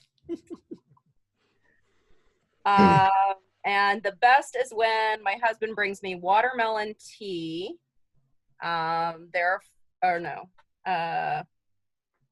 Because I know he's thinking of me. Oh, that's very sweet, right? So no, I think all of those are great, right? And they can be sources of humor, right? So for example, it's also very funny that you're like, oh, I hate Zoom webcams, right? Because then I have to do my hair and makeup, which is exactly right. Because you can extend that logic of like, can't we go back to the day when there was just phone calls, right? Do we really have to do all of this? Or Zoom webcams, like you're constantly then just looking at yourself to see how well you did your hair and makeup, right? So you can kind of extend that logic even a little bit further. I love this idea. I love ice cream and my granddaughter. Therefore, I take my granddaughter to get ice cream. That I think is amazing logic, because then you can start to extend it and be like, you know what? One of the best things about being a grandparent is that you get to do with your grandkids the stuff that you love to do anyway, right? Therefore, I take my grandkids to go and get ice cream. I take them to the movies that I want to see. Right. And you could add a comic triple, which we'll talk about next. And you could say like, and we go and get drunk, right? Okay. Maybe not that last one. We probably can't. Right. But yeah, Karen says, oh, I can now play with toys. Oh, I love Legos. Right. So this, I think, is a great kind of extension that you're already seeing. The passion comes from the initial idea, and then the structure is what can help us to create a little bit more of that comedic moment. And that's what we're going to talk about next, is this idea of structure. So Lucy, thank you so much for being willing to share. So that's also, the content. One question for you. Are we looking for, honesty there? I mean, that was what was so great about Lucy's answers, where she really just was answering the questions in a genuine way that she thought of it. Yeah. And isn't your point that we want to go through that exercise, answer as many of those as we can, find patterns, and then twist them? So don't try to find the funny right off the bat. I think that's what certainly I was trying to do. But just find a pattern that's recognizing. Is that right? Am I? Absolutely. Right? Absolutely. Because the idea so they say this, right? That there's truth in comedy. And we've all kind of had that experience before, I imagine, where you've been watching a comedian talk about something and you're like, oh my God, that's so true, right? The reason why we often connect with humor is because we see the truth in it, right? Because if you were to do that as a brand and talk about like, to all our grandparents out there, we know that one of the best things about being a grandparent is getting the things that you love to do, right? You get to take your grandkids for ice cream and for this kind of stuff. And you get to do this thing with my brand, right? And hopefully the brand is somewhat related to it. But just by the fact of like, it says, hey, I get you. As an audience member, you're kind of starting to nod along a little bit to say, oh, okay, I agree with that. I agree with that thing. Cool. I also have Sweets by Milka has raised their hand. So Sweets by Milka, does that mean you're willing to share? Or do you have a question perhaps? Yes, share. Another round of applause share. for Sweets. Yeah. Hi, everyone. Who doesn't love Wow. sweets? I love them. Good ones. Good. So I kind of struggle with the annoyed part, but I'll Okay. just go through what I wrote. Mhm. I hate small talk because you don't get to what's true on the inside. Like you don't get to see what's inside. You don't get to hear what's inside. Mhm. I love sweets, therefore I create them. I'm annoyed by bad sweets. For instance, when you buy a marshmallow from the store and it just kind of just overtakes your entire mouth. I hate that. And then the best, or I am best, when I'm actually sharing my sweets with others, because I think it just kind of gives them a moment of silence. I like it. That's No, it. I think that's fantastic. I love this idea of I love sweets, so I make them, right? Like I love that concept of like loving sweets so much, and that can be part of your brand story, right? If you are then talking with people, if you're making a pitch, or even if it's the back, I think Justin's Peanut Butter does this very well. If you take a look at Justin Peanut Butter's branding, it's about where did it come from, and at the back of each jar, there's kind of a story of where it comes from and why is it called Justin's Peanut Butter. And that's a great example of humor of like, put so much time in it, love peanut butter. It's called Justin's Peanut Butter because I couldn't think of a good brand name. I'm not good at with coming up with names. Just ask my son Justin or my daughter Justin. Right, which is a great kind of piece of line, which is line there, right? So you can tell that authentic part of your story as part of your brand message of like, let me tell you, I love sweets so much that I decided to start making them. Because we've all had that experience of bad sweets. We've all had that time where you put in a marshmallow in our mouth and it's become like sticky and you can barely move it. Or we've all had that chocolate where it's like, it's been the bad taste in your mouth. It actually doesn't like, it like lingers and you feel like you brush your teeth right afterwards. Or we've all had like, what are the observational humor of bad sweets? And it's like, well, we don't do those things. We created our own for this idea, right? And now you can extend this into a campaign if you want to. You could do tweets of like, tell us your worst sweet stories. And then it's like, okay, those are just different examples, or here are like the different things that we hate, right? You can create engagement that way. All that comes from this one passion of it. Sweet tweets in the chat, hashtag sweet tweets, love it. Right? So then opportunity to start to bring these ideas coming through, and it comes from the humanness of the humor. So great example. So for the sake of time, I want to move on to the next one, but we're certainly going to have some additional exercises so people can share as we go through. Because the other challenge is not just the content and the idea, but also the structure. So just to give you a little bit of context, what we're going to do is I'm going to talk a little bit about structure. We're going to do one more exercise, and we're going to send you into, you're going to have a short break so that then you can come back. So just in terms of as you're thinking about timing and stuff. But structure is very important in terms of helping an audience get the humor. For example, there's this great quote from George Burns that says, happiness is having a caring, close-knit, a large, loving, caring, close-knit family in another city, right? Great quote from George Burns, very funny. That joke doesn't work if the format was happiness is having a family in another city who is large, loving, caring, and close-knit, right? The structure becomes really important in terms of how the humor is received. right? Because you need that delay, you need that setup of the first format and then the punchline. And this is the most common kind of format of a joke, is what's called setup and punchline.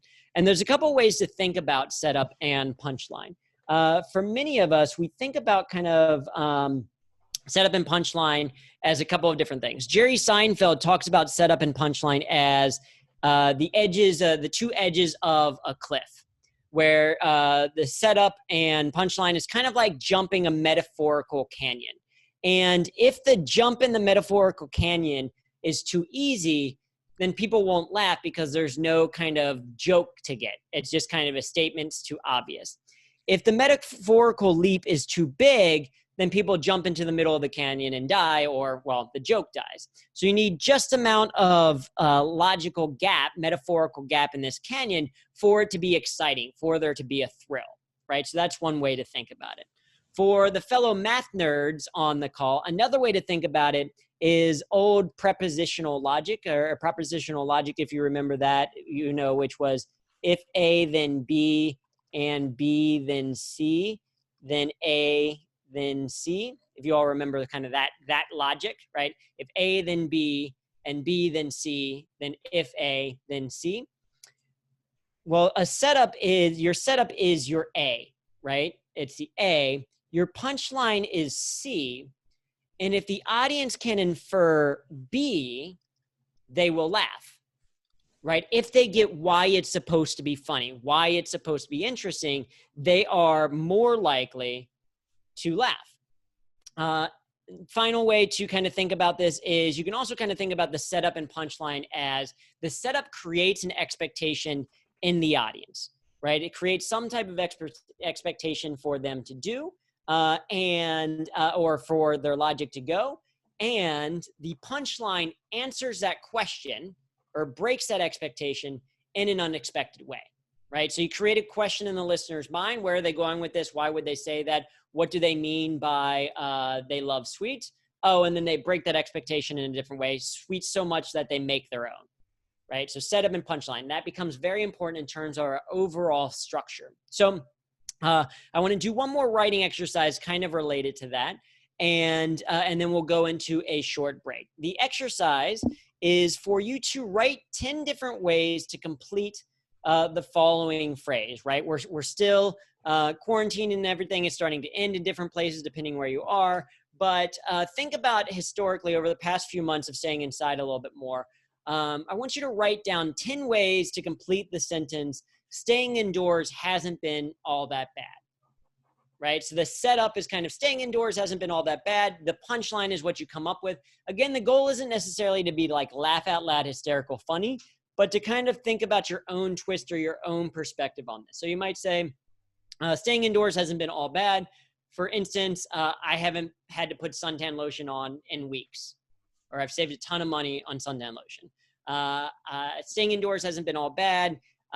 Because it's given me a chance to attempt to grow out a beer, which is not actually working very well. Staying indoors hasn't been all that bad. I have a great relationship with Alexa right now, right? Whatever it is, you're just creating different ways, 10 different possible ways to do that. So we'll give you a couple of minutes to write those examples, and then we'll come back and actually go ahead and write those. Also take a break if you need to like run to the restroom, if you need to grab some more water, that's something that I need to do. If you need to do all that, we're going to come back at 2:30. So in 5 minutes, we'll start to come back a little bit. If you need a little bit more time, certainly come in then, but we'll come back and talk a little bit about this as an exercise. All right, so go ahead and take 5 minutes to complete the exercise and do what break stuff you need to do. When we return, we're going to talk about this exercise, and then we're going to talk about comedic devices, specifically the different types of devices that we can use to create better humor so that it's not just as abstract. So that's what we'll focus on when we come back in 5.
All right, and so we'll start to come back. But again, I know if you still need time for a break or still writing, certainly feel free to attend to those. So we got a question in the chat around the recording. So again, this is actually, Byron, do you want to speak to that real quick about the availability for a recording? Yes, all of these sessions will be available in CMC 365, which does require you buying a ticket to the virtual experience or the live experience of CMC. Having said that, can you record this on your own Zoom? I'm curious. If so, go for it, everybody. Hit the record button. Individually can if they're set to allow to record. But I think that's an individual setting that has to be done. I will say, one, it's a huge, and Byron is being very modest and humble about the program. The program itself, one, I know the other workshops coming up are going to be fantastic, so worth kind of having it for that. And then also the sessions for 2021 are going to be great to be able to use. So definitely recommend the investment for it. So yeah, then as individual hosts, we need people to, or as hosts, people need to be given permission to record. So it's only. I may change that next time, just so everybody knows. If you show up, you should be able to watch it and watch it again. But if you can't make it. But anyway, yeah, we've gone out of our way. We've also committed, by the way, to do CMC live as well as CMC virtual. We just thoroughly enjoyed having everyone experience, 15,000 people experience CMC. And it really gave us great pride and joy to share this incredible wealth and information that we've gathered for the last 4 years now with CMC. Mm-hmm. So we made it all available free of charge inside of this portal we built, which we've now named CMC 365. So anybody could access it. We gave it away free for April and May. You can now access not only that. So when you buy a ticket for CMC 365, it includes the live virtual experience. We're recording everyone speaking, and Andrew is actually one of the keynotes and also doing another workshop next year in a different flavor, I'm assuming, Andrew.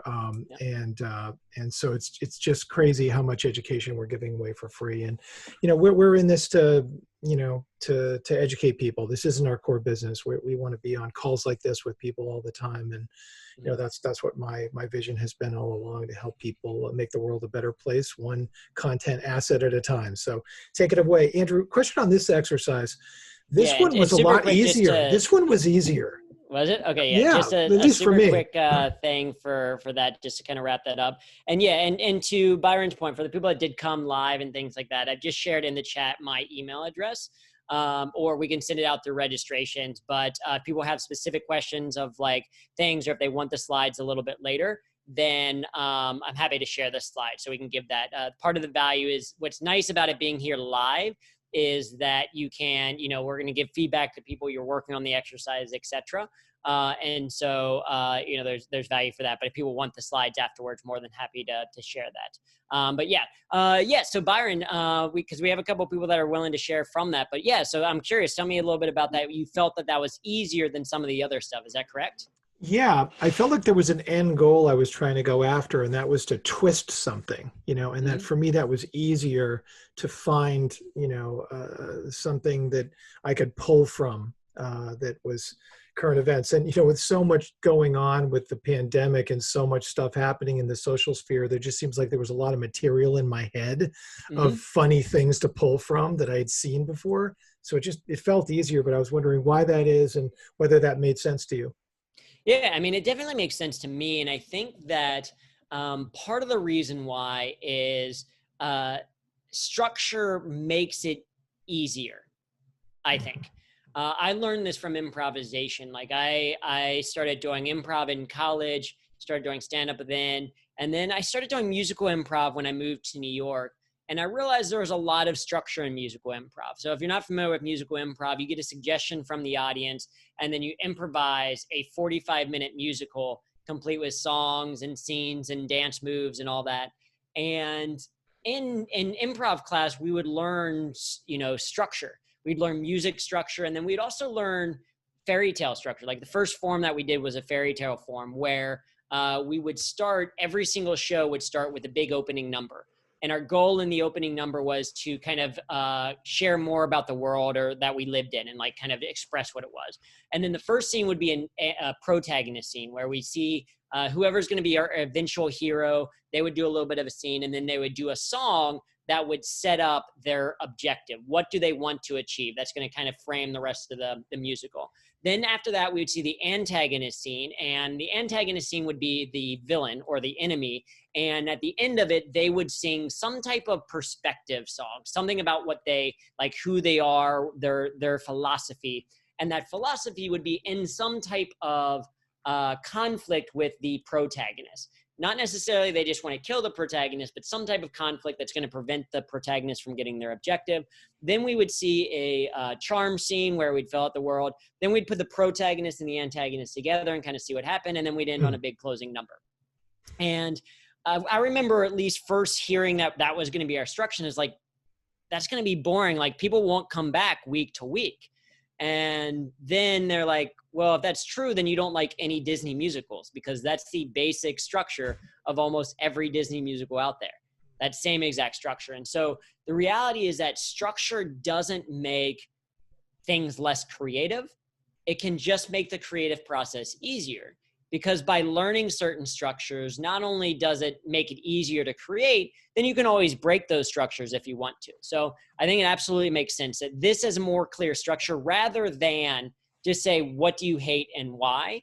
Saying, here's your setup, come up with a little bit of a twist is almost easier. And that's actually what's going to be, what we're going to do next after we go through this exercise is talk about the different humor devices that are even easier, not necessarily easier, but even more specific structures that can help you to create comedy. So I think it's a great observation to share. And a couple of other people are kind of sharing that in the comments that they also found it a little bit easier. And as Karen says, yeah, you have to learn the rules before you can break them. So we're going to teach you some of those basic rules. Very cool. So we had a couple people that said that they're willing to share. So I'm wondering, let's see, Jennifer, are you cool with sharing your what you wrote down? Sure. Great. Okay. Staying indoors hasn't been that bad because showers are a waste of time. 2, because I live in Florida and I needed to name my fly swatter collection, which I actually did. 3, I've always wanted to memorize every Friends episode. My Christmas pajamas were feeling unloved. I've made 30 YouTube videos about how I'm not sad. I wrote a song about writing a song. I've learned 10 more foods that make me fat. My dog thinks I'm the greatest. I wrote a book and I learned how to write this list. Wow, that is an impressive list of what's done indoors. I love it. Thank you so much for sharing that. And I love the example. I love the specifics. Showers are not needed as much. Yeah, I love that, that you wrote a book. And I really like this idea of I learned 10 more foods that make me fat. Because it's very funny because now you're like, I get to eat a lot of food. Because I'm just testing. I'm testing to see if it makes me gain weight or not, right? So I got to try sweets by Milka to see, okay, how much does that impact my food? What about asparagus? Do I like that, not like it, etc.? Like, so it becomes now dieting. It's not necessarily dieting. It's now an experiment, right? It's now a science experiment. So great examples, I think, to share. You could do that as a copy list for your brand if you wanted to, like 10 things we learned from being quarantined. And it could be some real things in there. Like Jennifer included some actual things of wrote a book, which is fantastic. People are like, okay, now I need to learn more about that book, or, oh, I learned this thing. And then you can also include a couple of comedic ones as well. So I think a fantastic example of that list. I thought that's someone in the chat. Yeah, was some called of us, Square. there people are posting them, which is really cool to read what other people are thinking. It just helps us spark ideas. But I have a question for you, Andrew, while you're Yeah. thinking about that. I'm still puzzled with how to connect this to brand. And I know you're going to get to that. But we had some really good feedback from people on what some of their obstacles were for humor. And I'm looking forward to you connecting those dots. And I have a list of some of the obstacles for humor. And I'd love to, at some point, tell me when you're ready for that. Because I think reviewing that and getting back into the brand is difficult. But even this, how do you connect these to brand? We've seen great examples of, of finding humor, but how do you connect that to your brand tone of voice? How do you leap from individual creating this content to brand? Well, and part of what you're recognizing from this is the humanness of humor, right? That it's specific kind of in a way to an individual. And so as a brand, part of the reason that you use humor is to humanize the brand a little bit more, to say this is a group of people creating it, or this is the brand voice, as opposed to this is just a generic kind of thing. And so part of this is finding the kind of what is resonating with the audience. So this list of 10, in comedy, there's a kind of unwritten rule called the rule of 90, which is that 90% of what you write will be crap, right? Like it won't be very good in terms of overall standards. Part of the reason why I encourage a lot of lists of 10s is the idea of like, okay, well, just mathematically, and I know this doesn't always work, but mathematically, if you're to write 10 things down, there's a chance that one of them will be solid, right? Will be one that you can then use. So you wouldn't necessarily use the entire list, but you can take this observation of, right? So Sarah shared, staying indoors hasn't been all that bad. I'm saving so much on gas that now I can spend frivolous Amazon purchases, right? As a brand, you could take that initial idea and be like, listen, we know quarantine has been tough, all of these kind of things. But if you think about one of the advantages is you're probably saving some money on gas right now. Here are a couple of things you could spend that additional money on. And it's kind of just a wink to the audience of like, hey, we understand you, we know what's going on. Now, you have to decide, is that part of your brand voice to make that type of joke? Yes or no? That's what we'll talk about a little bit more about, that refining that additional lens of the brand voice. But that's how you can take a writing exercise like this to then start to create content. You could say, oh, okay, well, maybe this makes for a series of tweets that we want to do. Maybe this is a headline, right? Maybe the headline is for a subject email line is staying indoors hasn't been all bad. And then your first line is a joke, right? You probably haven't had to shower nearly as much as you used to. But listen, all jokes kind of aside or whatever, here's kind of that frame. So you could use it in that way as well. We'll talk about some more specifics. Yeah. One quick follow-up. When you're calibrating that distance to jump over the cliff, when that analogy you shared, how do you do that? Particularly if you're a brand. If you're a brand, does that gap, widen or shorten? Does age group or demographic information of who you're marketing to change? And is it subjective? Is it up to that person to make that decision? Or can a brand, in fact, have the calibration figured out and be able to articulate that? I mean, there's a lot of like 7 questions there, by the way. There's a lot of subjectivity into humor. Like, I wish I could say, oh, well, if you keep the reading complexity, how certain like brands have a certain reading grade level. If you keep it at exactly 6.3 grade level, then it's going to be funny to everyone. I wish I could say that. I wish I could say the exact amount of humor to use is 11.3% of the time, right? But you can't make those determinations. When we talk about the agency of humor coming up, we'll talk about the humor map, and that becomes specific to, okay, how do I use humor for a specific goal, right? Right now, we're learning how to do this overall skill of humor. And then towards the end, we're going to talk about how do I take that skill and apply it to understanding, like getting people to read my email or getting people more likely to click on a message or whatever it happens to be. So we're going to talk a little bit more about that refinement. But exactly, it is something that is subjective. It's going to be for different audiences. Your brand is going to have a big impact into that. Right? What Wendy says on Twitter is going to be very different than what your brand might say on Twitter. The Hustle newsletter is a very different kind of perspective than what you may say include in the Skim, right? You can look at those two daily newsletters and see a very different sense of humor between the two. So that does come into play when it comes into what you're talking about.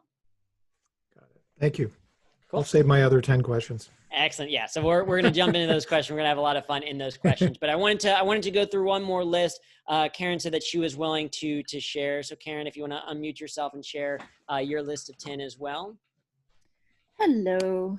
I'm not going to show my video because, well, I'm still in my PJs, which is one of the reasons. Good for you. You're still get a round of applause though. So yeah. Thank you.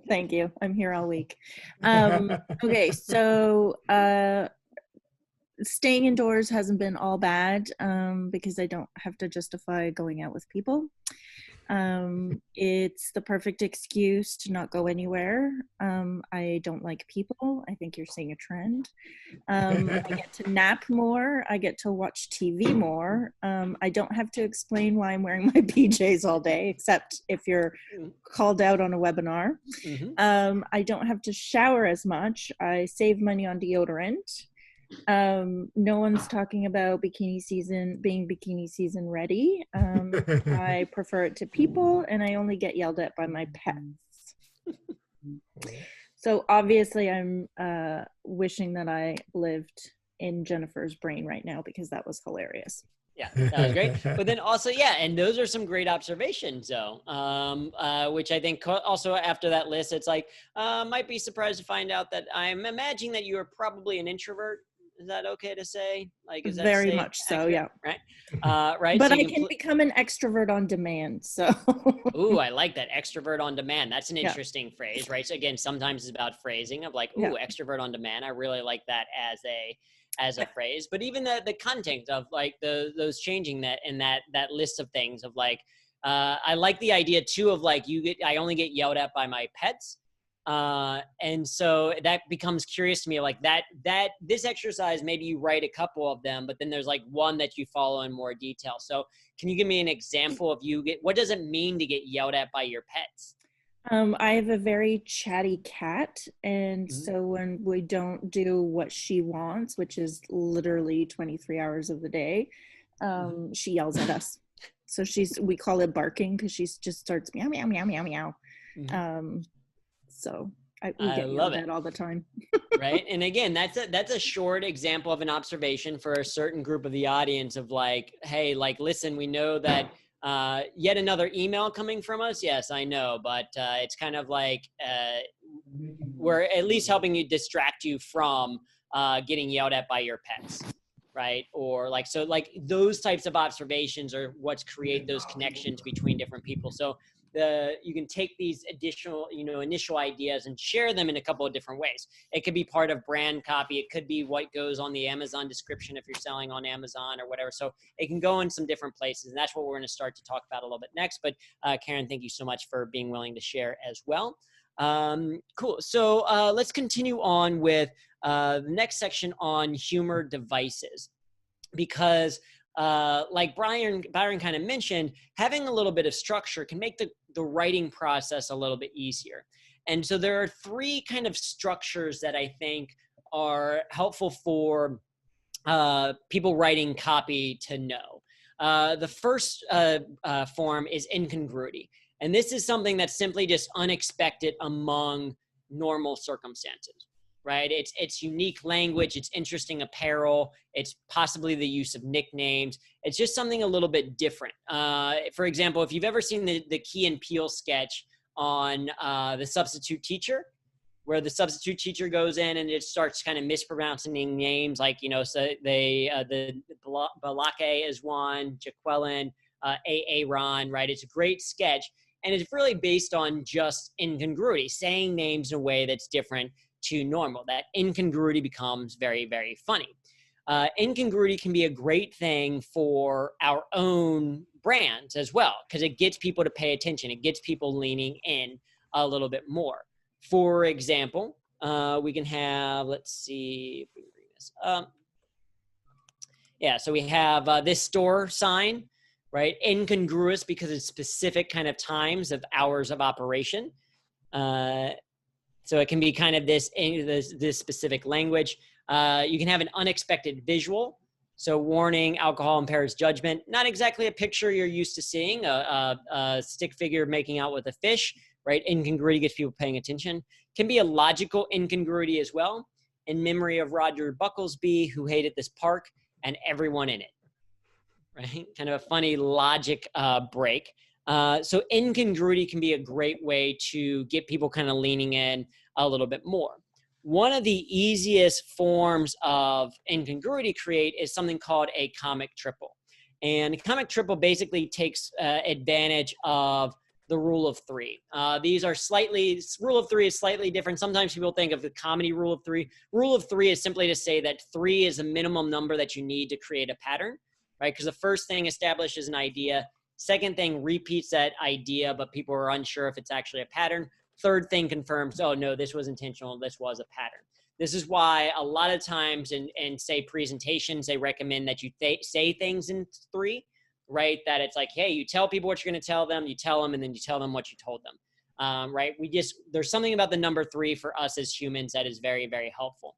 We can use that as a way to break expectations with something called a comic triple.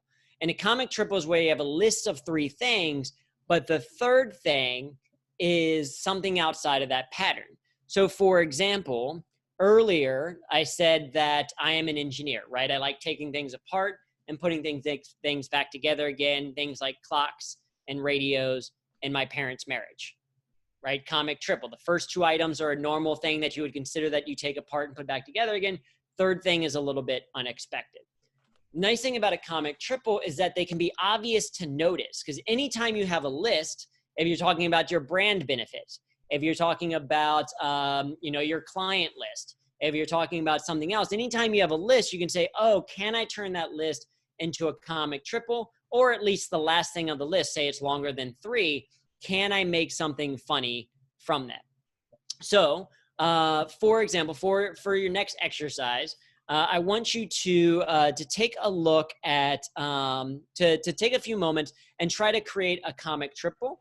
If you want to keep it to just an individual level, you can think about a comic triple for your family. So we kind of saw that a little bit earlier with George Burns, where it's like, I have a large, loving, close-knit family in another city, right? That could be a comic triple form. You could do it about your job. You could do it for your brand as well. You can think about, okay, what are my brand benefits? Can you name 2 things that are kind of normal and then something that's a little bit unexpected? So, Humor That Works is all about effectiveness in the workplace, creating engaging content, and puns. Way too many puns, right? That can be a form of a comic triple. So go ahead and take 2 minutes, try to create your own comic triple, either about those prompts yourself or for your brand, and then we'll come back and talk about them.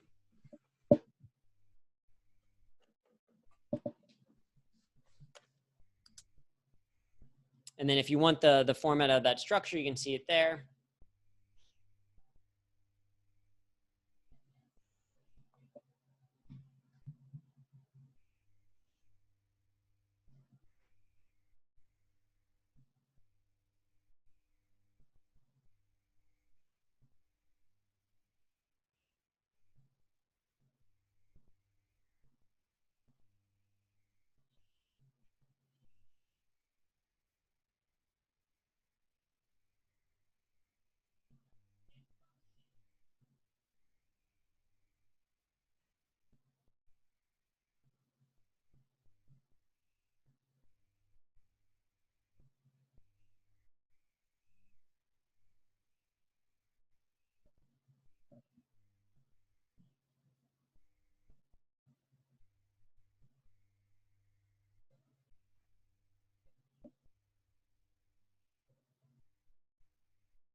can start to wrap up there. And if you have anything that you're willing to share, you can go ahead and share those in the chat, and we can take a look at some.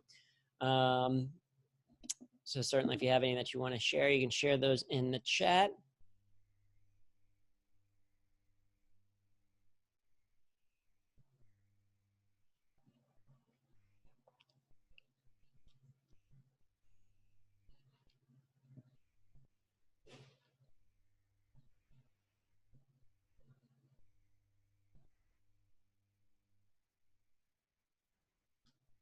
All right, very cool. Got a couple coming in. We'll take a look at those in just a second. Let's see. There.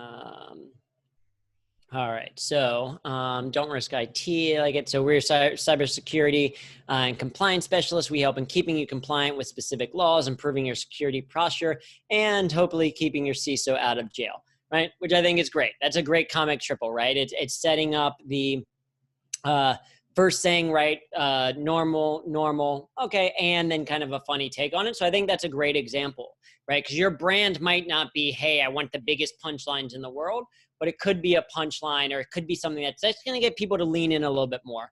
They see that on the website. It's like, okay, this group has at least a sense of humor about things. Again, because humor is more broad than comedy, but I think that's a great example.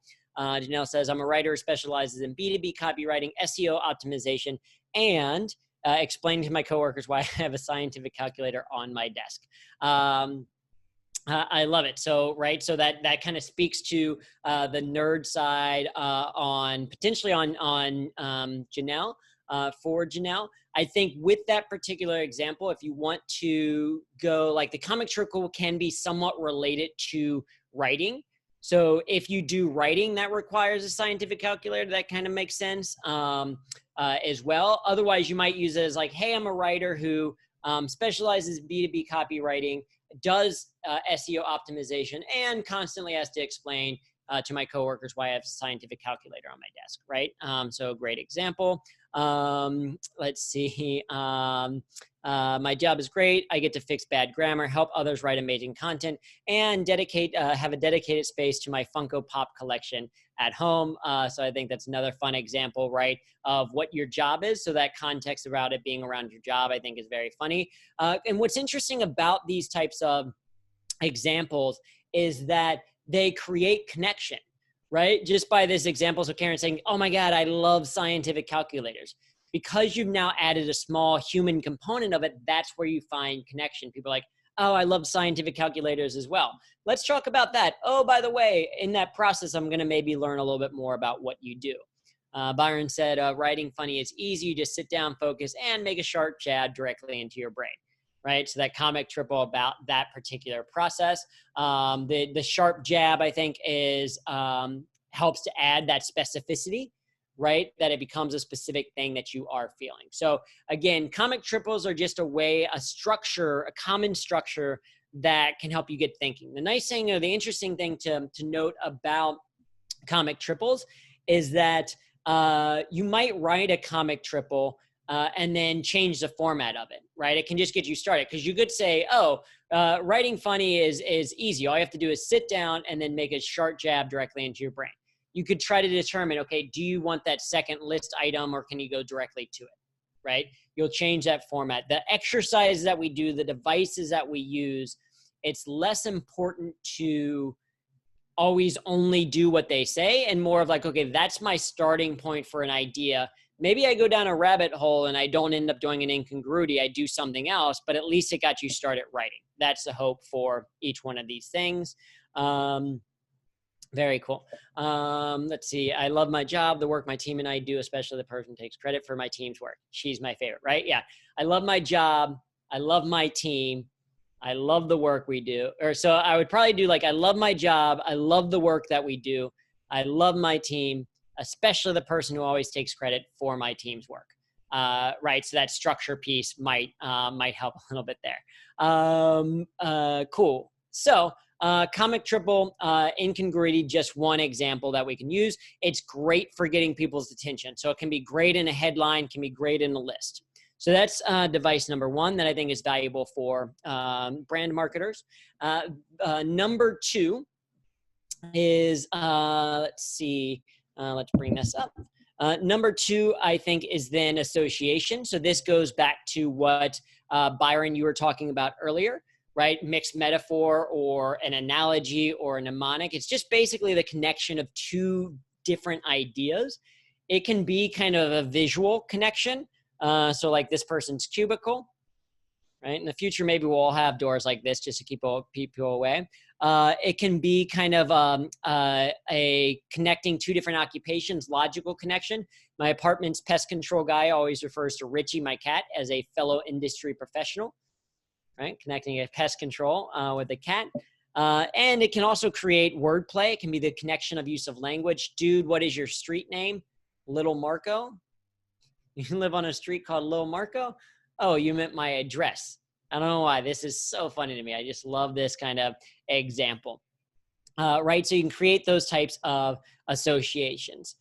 One great way to create associations is through something called a 10 by 10 list. So for this exercise, what you're going to do is on the right side of your paper, you're going to write let's say a brand message that you have to give, or maybe we'll just say your overall brand statement or identity, right? The things that you typically have to communicate, either the features, the benefits, and stuff. You're going to pick your brand. And what I want you to do— mission statement, like a mission statement, something that's boring and bland, or mission statement in a sense. But what you're going to do is take the subject of your brand, take that as your topic, and then you're just going to write a list of 10 things related to that subject, or 10 things related to your brand. So for example, if I was doing Humor That Works, relating 10 things about it, it's like, okay, it's about effectiveness in the workplace, the use of humor.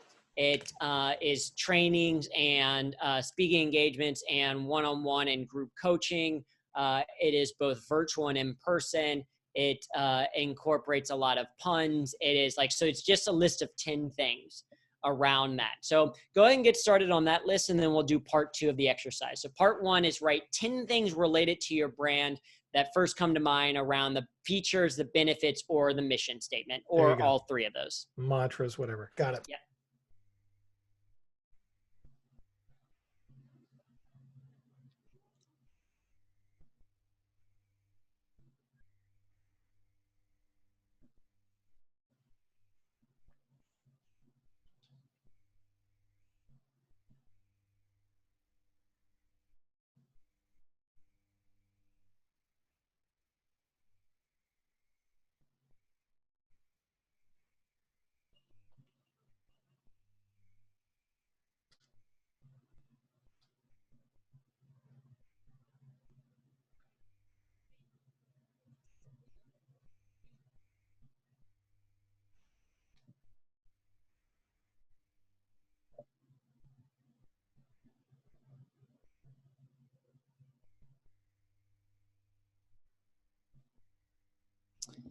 Yep, and that's correct. It's just 10 things related to your brand right now. That's step number 1.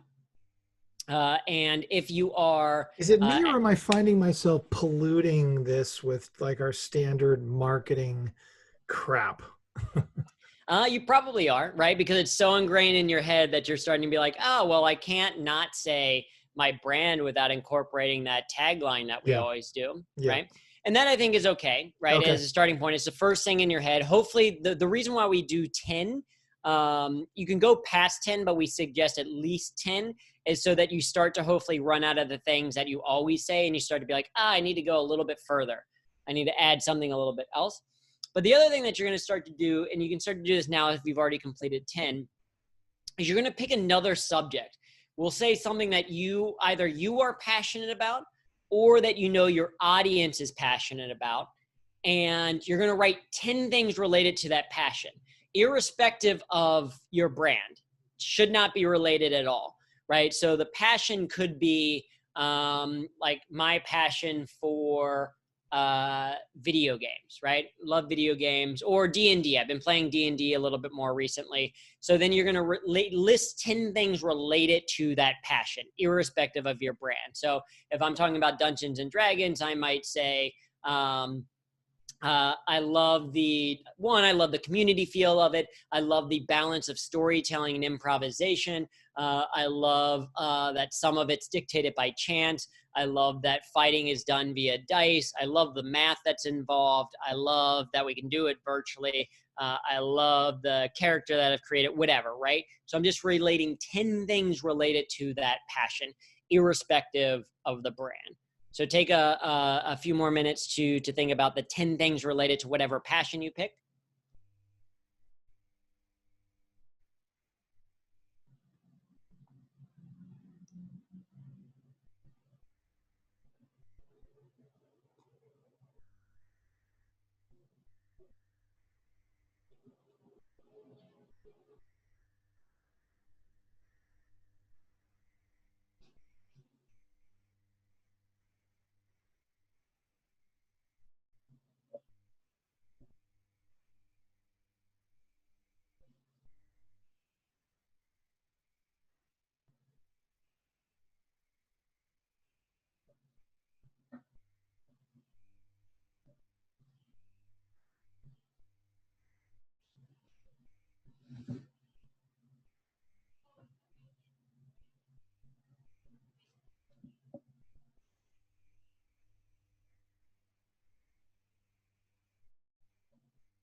Again, try to get to 10 there. And as you start to wrap that up, start to look for connections between the two. Start to look at what connections you see between the topic and your passion. Does one happen to connect to the other? Like, oh, well, part of Humor That Works is about storytelling and improv, and so is D&D. Okay, that's one maybe connection. Or the idea of math being involved in both comedy and D&D, whatever it is, right? So start to look for connections and start to build out an association for yourself. And if you don't see a direct connection between them, sometimes just picking randomly, picking like number 2 from one side and number 6 from the other, sometimes you can actually find those things. If you're stuck at a particular number, no worries about that. Just kind of go back and look within the list that you do have. Later can be helpful. This is where sometimes research happens. Like if you do want to try to get to a list of 10, it's like, okay, well, let me go to my brand website and see some of the words that we list. Or if I pick a passion, let me look at Wikipedia and see just what words are related to that passion. But then look for those connections, even if you're at 5, 6, 7, whatever, look at those connections and see if you can come up with a statement that's along the lines of, my brand is like my passion because, and then give us an example. So Humor That Works is like D&D, Dungeons and Dragons, because they both incorporate a lot of storytelling and improv, right? Or come up with other kind of examples. What are the things that things are alike, or where are their opposites? You can even do the same thing of like, oh, my brand is not like my passion because of these completely separate things. But does that make sense? Does anyone have kind of an example? It's tough to put the two together. I have two that really go well together. Yeah. But I don't know how to put them together in the phraseology that you're mentioning. I'll give you an example. One of my passions was talking about golf. Dedication pays off. And then one of my things about my brands is words worth reading. Words worth reading. What does that mean? That we help our customers create words worth reading. Okay, that you help to create it, right? But you can't create those without dedication to the art of writing. Yeah, so that's why I thought they went together. Yeah, and I think that they do. And why is that funny? That's not funny. Right. Well, so it's right. As a starting point, it's not there yet, right? But it's like, okay, so if you were then, and the context might be a little bit different, but if you were, say you're giving a presentation and you wanted to explain to people what Writer's Access was, you could start the presentation with something like, let me tell you that Writer's Access is actually kind of quite a bit like golf, right? But in this case, we're not the golfer, we are the caddy, right? Both golf and what we do at Writer's Access requires a dedication to the craft. right? We, just as a golfer has to perfect that swing, you have to kind of perfect that message of writing. You have to be able to create words that matter, words that people actually read, words that stick. Just like that one kind of golf shot that you hit last time you played golf, that one thing that stuck out, that one time where you did everything right and it felt perfect and you knocked it just 3 feet from the pin, right? Do you remember that experience? Like, we need to be able to create that. We need to do it at a more consistent level, right? Writer's Access takes you from what is the equivalent of an amateur golfer to that PGA level golfer, and here's how we do it, right? So you're creating, the association is about creating a larger metaphor, about creating a larger connection. The value of creating an association like this is for a couple of reasons. One, it helps people remember things longer, because if they can remember, oh yeah, Writer's Access is like golf in this way because I remember golf, that can help. Two, it allows you to create humor about the passion subject, not necessarily your brand, because some groups have brands that are very serious, or some have very serious presentations, right? If you are talking about a nonprofit that helps victims of abuse, you don't want to necessarily associate everything that you do with a lot of humor, right? Here's our victims of abuse humor, right? But in certain contexts, you might say, actually, the process of overcoming abuse is similar to blank. And then you can have some more humor about the blank, because you're not making fun of your customers or your clients or that kind of thing. And then you can say, oh, but here's that connection. So the example that comes to mind is, as mentioned, my fiance works at the United Nations. Some of her work is around census and mapping and geography and all this other stuff that isn't necessarily inherently funny. But my fiance also loves running, right? She has a passion for running. So when she's presenting to organizations, she can talk about, hey, what I'm going to talk about today is actually related a little bit to running, right? And let me tell you, I love running. She can then do material about running, make that funny, and then come back and say, hey, here's how what we do is related to running. Here are the 3 connections. Now they've had this aside that is humorous, and then they can come back and create this connection. For brands, you can do the same thing. In your copy, in your images that you share, in your emails that you send out, you can relate it to this subject matter and add the humor of that subject matter. Where this becomes very helpful is pop culture. Actually, I think it was at CMC, I remember someone sharing that what they did was they looked for, specifically for people who are interested in email content marketing and people who liked Game of Thrones on Facebook, right? They did that Facebook segmentation. And then they created a list of specific memes related to their brand related to Game of Thrones. And that made for a smaller window that they could market directly to using pop culture and simply say things like, is your brand more Jon Snow or more Daenerys Targaryen? I can't even say her last name, right? Or is your work headed towards a season 8 of Game of Thrones? Right? That's something that audience is going to immediately connect with and say, hey, I get, right? And this can be options for email marketing, for Facebook ads, for Google ads, right? All these different options, right? Yeah, winter is coming for your brand, whatever, right? These types of connections now create a little bit more humor because you're connecting it to something that is more fun or more engaging than just your brand to begin with. Does that make sense? It does. Yeah, that's really helpful. And it helps to connect in with the brands. Really cool. Yeah. And it's very helpful for associations are great for explaining a concept. So if on part of your website, you're trying to explain what your brand does or how it does it, having some associations, being able to connect it is very helpful. So like we connect leadership to like a GPS, right? Being success and having a mentor is like having a GPS, because in a GPS, just like in leadership, it doesn't tell you like your destination. It doesn't give you that. You have to know where you're going yourself. It's only going to give you the guide to get there. If you mess up, it doesn't make fun of you. It just gives you recalculated directions, right? So you can kind of think of these extended metaphors to help people remember. Again, not all of them are going to be hilarious, but this is that broader context of humor, right? Okay. Cool. So want to do one more We'll talk about one more kind of skill, then we'll talk about the agency, because I want to make sure that we also have plenty of time for Q&A to talk about some of the specific challenges that people had. The last form of humor that I think can be very helpful or valuable is that of observation. And an observation is really kind of a reference to something that everyone is aware of. This can be pointing out something that just happened, like live in an event, or it could be kind of pop culture references. This is what you see on social media a lot, right? Like of referencing of things that are happening in the moment. It could be recapping an event. It could be a callback to yourself of something that you said previously, like referencing something before.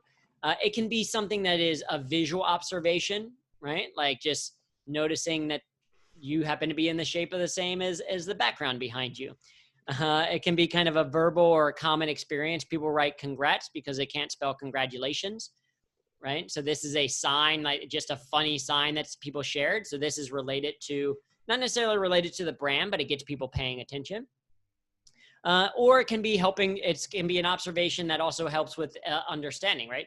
Parts of a system that you can hit with a hammer, that's called hardware. If you can only curse at it, it's called software, right? It is an observation, but also helps you understand the distinction between hardware and software. So the way that we create associations are through, sometimes the observation in and of itself is enough, right? Just saying what it is enough to create a joke. But a lot of times where the humor comes from is, first, what is your emotion related to what you shared, what that observation is? And then second of all, what is your justification for that emotion? As we talked about before, Sarah, the idea of mint chocolate, right? That being one. Observation as well of like escape the rooms. To me, escape the rooms, they're really fun activities pre-COVID because you got to learn which ones of your friends you would have no problem sacrificing in a real kind of situation, right? So that's an observation that you can make. Another observation is whenever I build something from IKEA, I feel kind of like an Amish Tony Stark, right? So these are just kind of observations that you can share and then you can relate to Holly. Here's that first slide. Here's, again, it's a reference to something everyone is aware of. And it's just pointing out things, making note of things, etc. So that's the slide. So what I want you to do is you're now going to work on your own observations. And I'll admit that observations can be a little bit difficult to write at first, but there can be tremendous value to them. So I want you to write, we've already kind of worked on this a little bit with the setup and punchline of staying inside hasn't been so bad, but I want you to write 5 observations about working from home. And this could pull from your list of 10 a little bit earlier, but set them up in the sense of this observation, emotion, and justification, right? So it can be, what's your observation? If your observation before was, oh, I don't have to shower as much. Okay, what's that emotion? Are you happy about that, sad about it?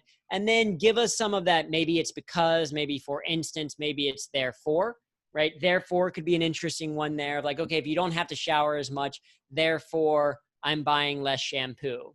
Or therefore I'm not singing as much because I'm no longer singing in the shower. I'm realizing that I'm missing singing, right? Whatever it is, but work on 5 observations about working from home, with adding the emotion, how you feel about it, and possibly a justification. So we'll take a couple minutes to do that.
right, you can start to wrap up. And of course, if you have any anything that any middle thoughts that you're thinking about, you can certainly finish those. But anyone have any observations or things that they want to share, either because like, hey, I think this is great, or hey, how can I tweak this and maybe make it work?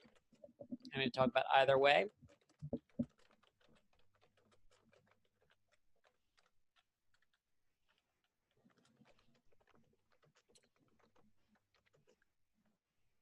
And if you want to share, you can kind of raise your hand. Okay, Narissa says, still confused about the template you posted. Yeah, so observation is a little bit harder because it doesn't have as clear of a structure.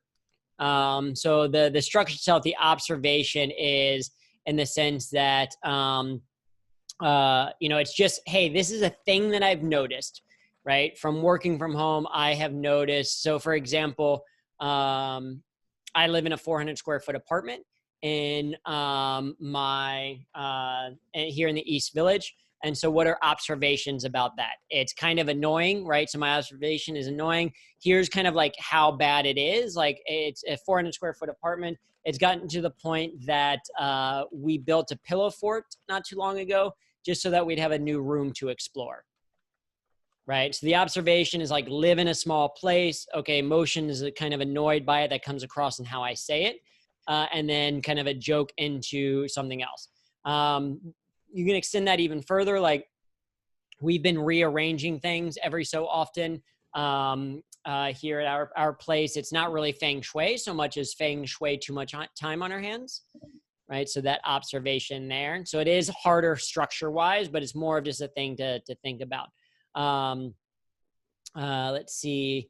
Yeah. So Jenny said, I can be just as dog tired and get just as little done without having to do so on a train at 7 o'clock in the morning. Right. That's a great observation, kind of a fun notice. One thing that you could do, Jenny, with that structure, if you wanted to, is you can create like that a little bit more of setup punch by reframing that of like, listen, I realize that working from home isn't really that different for me than working in the office, because I can be just as dog tired and get just as little done, right? Because you're almost creating the expectation of like, oh, I can be almost as productive. So changing that order, giving a little bit more of that setup for the observation can help there.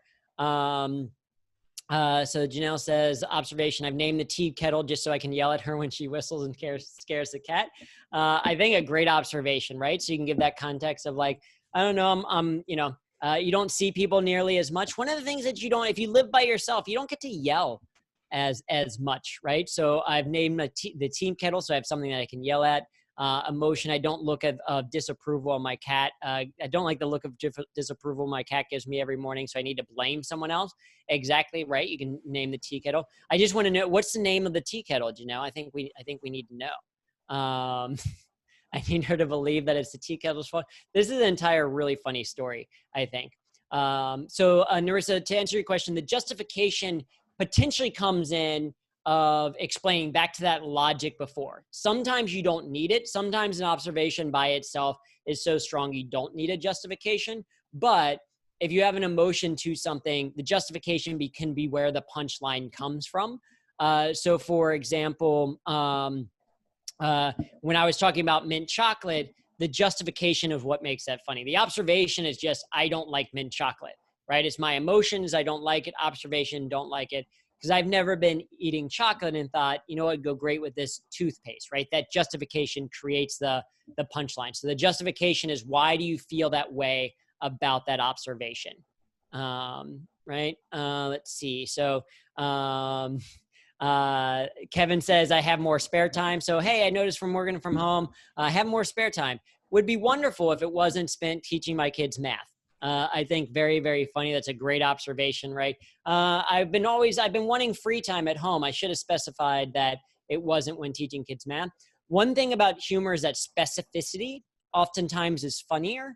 And so, Kevin, it might be a great line if you pick what type of math. I don't know for sure, but it might be funny if it's like, which would be great if I didn't have to teach my kids arithmetic or calculus or whatever level of math you're teaching them. That might add just a little bit of additional humor to that. So there's different kind of examples from that. Since working from home, all my clothes have gotten tighter except my sweatpants. They have now officially morphed into my skin, right? So that's a great observation from Heather. Yeah, everything's gotten a little bit tighter, which is why I just wear sweatpants, which are completely just part of my body right now, right? Yeah, I've been wearing more form-fitting clothes at home. They've been sweatpants. I've just been filling out those sweatpants, right? Or some type of example of that, right? So these are all just initial starting examples that you can then start to tweak and see what works. So from any of these, the question becomes, okay, like, how do you know that they do work? And that comes down to partially the execution, right? How you actually deliver or frame an idea, the format that you use, the structure that you use, and using brevity, right? Not clouding the humor with a lot of unnecessary words, because execution does matter, right? This is the Mona Lisa. It is famous because it actually looks like this. This is my poor rendition of the Mona Lisa in Microsoft Paint. It is not famous, right? Because the execution is not good. Execution of our material matters. Part of that comes in timing. When we think about comedic timing, a lot of times people are talking about the in-person delivery of timing. So we typically think of timing as 2 spots within a setup and punchline. There is the pause in between a setup and a punchline, and the pause after the punchline as well. The pause in between the setup and punchline creates curiosity, right? By how you set things up, people are like, oh, okay, what are they going to say next? So if I say, a man once asked me if I want some free fish, pause, like, okay, okay, that gives me time to think of something.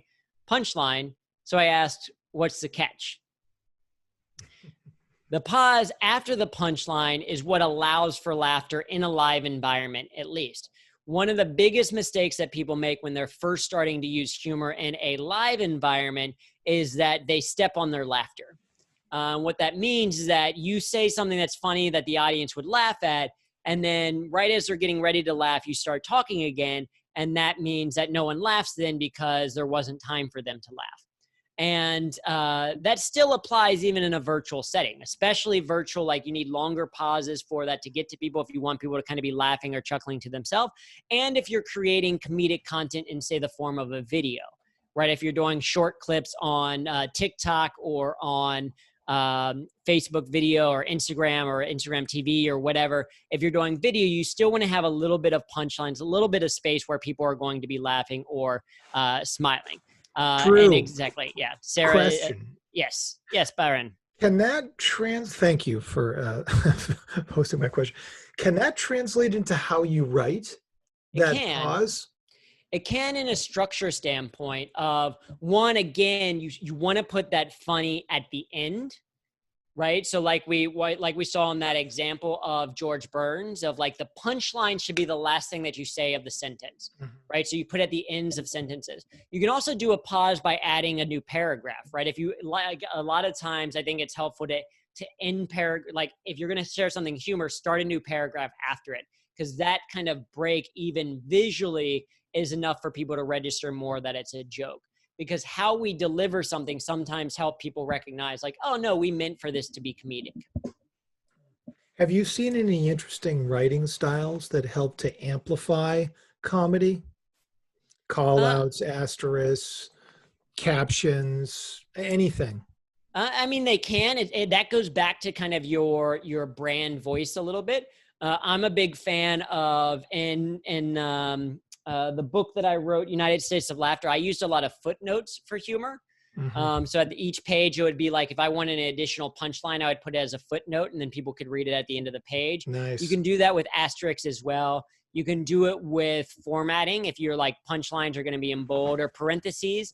A lot of times, if you want your brand, I think if humor is less of a common thing within your brand, or it's newer that you're using, I think parentheses can sometimes be a good spot to put your humor. Because that kind of just like, it says, hey, this isn't a big part of, this isn't the main crux of the message. This is just kind of an aside thought that we had. Some groups, if you're not going to use it a lot, you're going to have it just a couple spots. You can do side note or short aside or note. And then the other thing is in emails, you can do it as a PS, right? You can have a relatively normal or not necessarily like not use a lot of humor in your overall email, but then at the PS, you can say like, I call it a pun script. And so at the end of each one of my newsletters that I send out, I write a pun that's related to whatever the subject was that was in that newsletter. And I just call it a pun script so that it's just kind of a reward for people whenever they get to the bottom. This is an example of, you know, The Hustle does this as well. Every Friday, they do shower thoughts from Reddit. And that is like, hey, here's a consistent structure. So I think creating some type of consistency and structure to what people do makes it easier to use humor as a brand. That's something that we'll talk about coming up, but absolutely there's some things even in written that you can do to help solidify humor. Really great ideas there. Amazing. Cool. That will be on the test, everyone. That will be on the test. Excellent. I like it. So the other thing that comes when it comes to execution is you have to commit to humor. And an in-person delivery, the way that commitment comes from is you don't want to present in what people call an apology face. So it's like, here's an idea. I hope you like it, right? That's apology face from improv, because you don't want to shortcut or discount your own ideas before you ever share them. And you also don't want to give up on your ideas in the middle of it. Sometimes you start a joke and you're like, this is going to be so great. And then you for whatever reason are no longer confident as you go, and you just kind of like let it trail off. And that's never going to help for like, that's not going to make for an effective use of humor. So when we talk about commitment, we're talking about confidence through completion of trying it out. And so the same is true in writing. It's less common in writing, but this is where you want to remove filler words. It's where you want to clean up and have stronger language. It's where it's like, you don't necessarily type out like, now we're going to share a joke. I hope that it's okay that we share this joke. And is it like, here's the joke, right? It's just more of like, share it and see if people notice it, if they comment on it, etc. So kind of removing some of that filler words around it. And that's the execution piece, right? So that's content structure execution. That's our ability to humor. That's taking one idea, turning it into more. And the final section is the final component of humor, particularly humor in the workplace, is that of the agency with humor. This is your ability to use humor to achieve a specific result. And this is what we want as humorists for brands, right? We don't want to just use humor for the sake of humor. We want it for a specific result. And the way that we do that is by following what we call the humor process. And the humor process is 5 steps. We'll talk through high level each one of these 5 steps. You'll notice that these 5 steps are the exact same 5 steps of the 5-step problem solving process, if you've ever kind of seen that. And that's very deliberate, because the way that we think about humor, at least, is that it's to solve a problem. It's to achieve a goal, not just for the sake of using humor, but it's to achieve a specific goal. And that's what humor can help us do. So for example, you start by defining the situation where you want to use humor. From that, the way that you do that is using your humor map, which stands for your medium, your audience, and purpose, where your medium is how are you going to execute that humor. Is it in an email that you're sending out, as part of your email campaign? Is it on Twitter? Is it in person at a sales meeting? Is it on TikTok? What's the actual medium that you're using? Because that does impact your message, right? It changes what you can use. The next is, who is your audience? Is this an audience that knows your brand very well? Is it in a client call for the very first time that, your salespeople are going to need to be able to use it? And so it's people who don't know what your brand is at all. What's the relationship with them? It's someone who's clicked on and read your last 10 emails. They might have a different sense of humor that you can use than someone who is getting your very first email that you're sending out. Same thing on a web page. The very first joke that people are like, as you're starting a website, and talking and looking at the copy, you might have different humor than what you would use by the bottom of it, as people have learned your brand voice a little bit more. So your audience has an important role. And then finally, most importantly, is your purpose. Why do you want to use humor? Is it to get people to remember things longer? Is it to get them to pay attention? And we have a number of different examples that we'll share of that. But these are just a couple of examples of understanding, say, the medium of an email subject line the audience being people on that email newsletter, the purpose being to get people to open their email. Some examples, this is from OpenTable. These are all a little bit older examples, so they're not as accurate. Need to update them now. But from OpenTable, licking your phone never tasted so good, right? That's absurd. That's weird. So you're going to be like, all right, well, maybe I'll click on that. Or maybe you're like, that's too weird. I'll delete. Deals that make us proud, unlike our nephew, Steve. From Groupon, kind of a great example of humor, like, okay, that's kind of funny. It's part of their brand voice, right? This was sent at 6:45 a.m. on a Wednesday, where to drink beer right now, right? If you're reading that at 7 o'clock in the morning, you're more likely to then click on it, something incongruous, something that you're not expecting, right? So different examples that you can use. So step number one is defining your medium, your audience, and purpose for how you want to use humor. Once you've defined that, you can then start to develop ideas. And we've given a couple of written exercises today that you can do for writing, for creating it, but there's really kind of 3 ways you can figure out ways to incorporate humor in what you do. The first is to write completely from scratch. Those are the exercises that we've given. You can say, okay, let me go to my humor notebook. Let me find something funny. Let me just start from scratch. And I'm going to write something funny for this copy for whatever it is. That, I think, is the hardest way to do it. Right? Because it's kind of, you have that paradox of choice. It's like, there's so many options. You're like, what do I write about? What could be funny? What's not funny? I think that's hardest. The second way that you can do it is from funny material. One of the things that we haven't talked quite about yet is that you don't always have to be the creator of humor. You can sometimes be the curator of humor. You can find funny stuff from other people and share it out. Now, if you're going to do that, you want to make sure that you give proper credit, right? You want to make sure that you don't pretend like it's yours. You don't want to be like some of the Instagram accounts that just steal memes from other people. Like, give credit. You can retweet, reshare people, what people say. You can do links to videos, right? If there's a TED Talk that really resonates with the message, you could share that out with people. You can do quotations at the end, right? You could do a funny quote from different comedians as part of your PS at the bottom, just kind of say who it's from. Same thing of that we talked about of the lost my train of thought. The PS, so that postscript, that pun script, that you can do that. As well. You can also do memes, right? Popular memes out there. You can use that as a starting point to kind of share. Again, just make sure that you're giving proper credit. You can also do funny stuff from your life, right? There's already stuff in your stories that everyone always tells, like your family always tells around you. Could be a source of humor that you could bring in, right? It's just in finding the connection. Like, okay, how can I tell this funny story about the first sentence that I ever say, and how can I relate that to my brand? Oh, well, maybe it's about authenticity, and it's like, oh, okay, growing up, you know, the first time you say something, it's not always going to be perfect. The first kind of full sentence that I said was, what the hell is that? When looking at a deer, because I'd been watching Goonies way too much. And so if I'm doing an email newsletter, I could share that as the authentic brand of this voice, as the owner of the company. I can say, I was reflecting back on the first sentence that I've ever said, give that context, and then come up with the point. Give that example.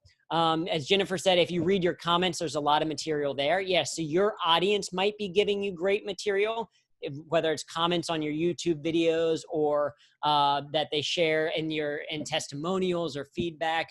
That's very true. The comments on my TEDx talk are hilarious. And one of my humor keynotes, I now bring those in because they're very funny. One of them was one of the commenters said, this dude's forehead is so big that it has its own sense of humor. Right, which I think is very funny, right? So you can bring in comments, you can do content creation as well. You can create frameworks for it. So you can use it from funny material. You can also hire people, right? You can hire Writers Access. You can hire us to write the funny material to help you adapt if you want to do it that way. And then the final way to do it is from unfunny material. And at least this is what we do with the groups that we work with, is take something that you already want to say and already share, do the first draft of it without trying to be funny, and then go back and look for ways to add humor to it. So for example, when we're working with people on their speeches or their copy or their whatever, they send it to us, and then just through comments, we give ideas. And as you do this, you start to notice certain things. You start to notice certain prompts, like we talked about before. Like, oh, if there's a list, maybe I can turn that into a comic triple. Or maybe this is an opportunity for an association. oh, I've shared something, so let me do this. So for example, this list, and this is maybe one of the most helpful slides as you go forward, as you're looking at the type of thing that you want to do with your content before you're adding humor to it, is using these types of devices. So if you want to teach a concept, use an association like we talked about before. If some type of unexpected event, if you were going to do something and now the world is very different, right? So everything with the protests going on right now, one, humor may not be the appropriate thing to do, but pretending like it's not happening might come across as tone deaf. So then can you make an observation about it, right? Or during COVID, you start to see observational humor about what's going on, right? So finding what's the right kind of tone to strike. If you have a boring sentence, you can add some incongruity. If you have a list, try that comic triple. Boring paragraph, add a joke, introducing new topic, etc. Right? So those are just different types of humor that you can use when you're going through to add funniness to your existing copy, to what's already there. To me, at least as a comedian, that's one of the easiest ways to do it. Start with what you've already got, the content that you need to get out there, and then add humor to it. Once you've developed some ideas, I like it, someone's running the video. Once you, is that coming across? Is that me? No, here. So once you've developed a few ideas, then you want to decide on, okay, what humor to use. Because one of the things to recognize is that you probably want to create more copy, more ideas than you're actually going to use. If you think about,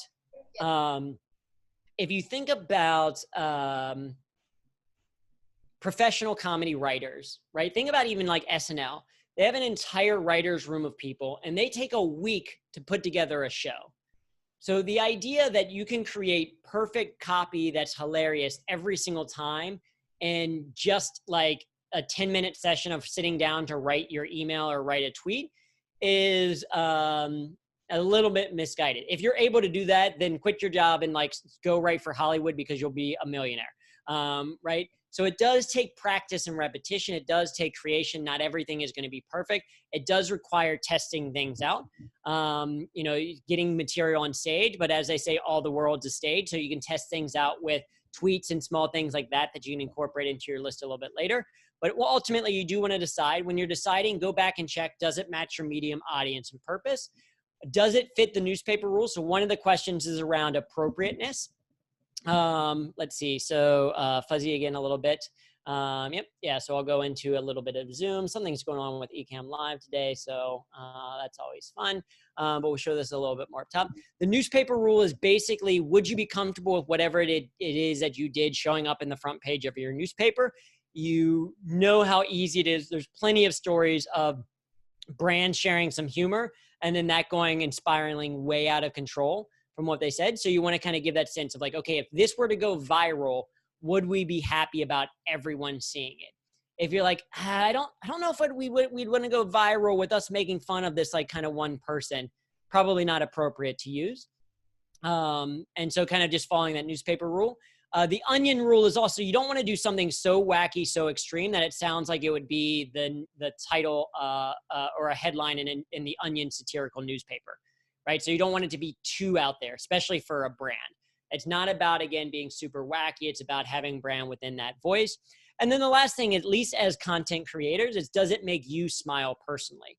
As you start to develop and understand the brand voice, hopefully you start to understand what's going to do, what's going to work for the group, but also does it make you smile? If you're putting in this additional hard work, does it make you laugh? Does it make you smile? Are you kind of compelled and interested by it?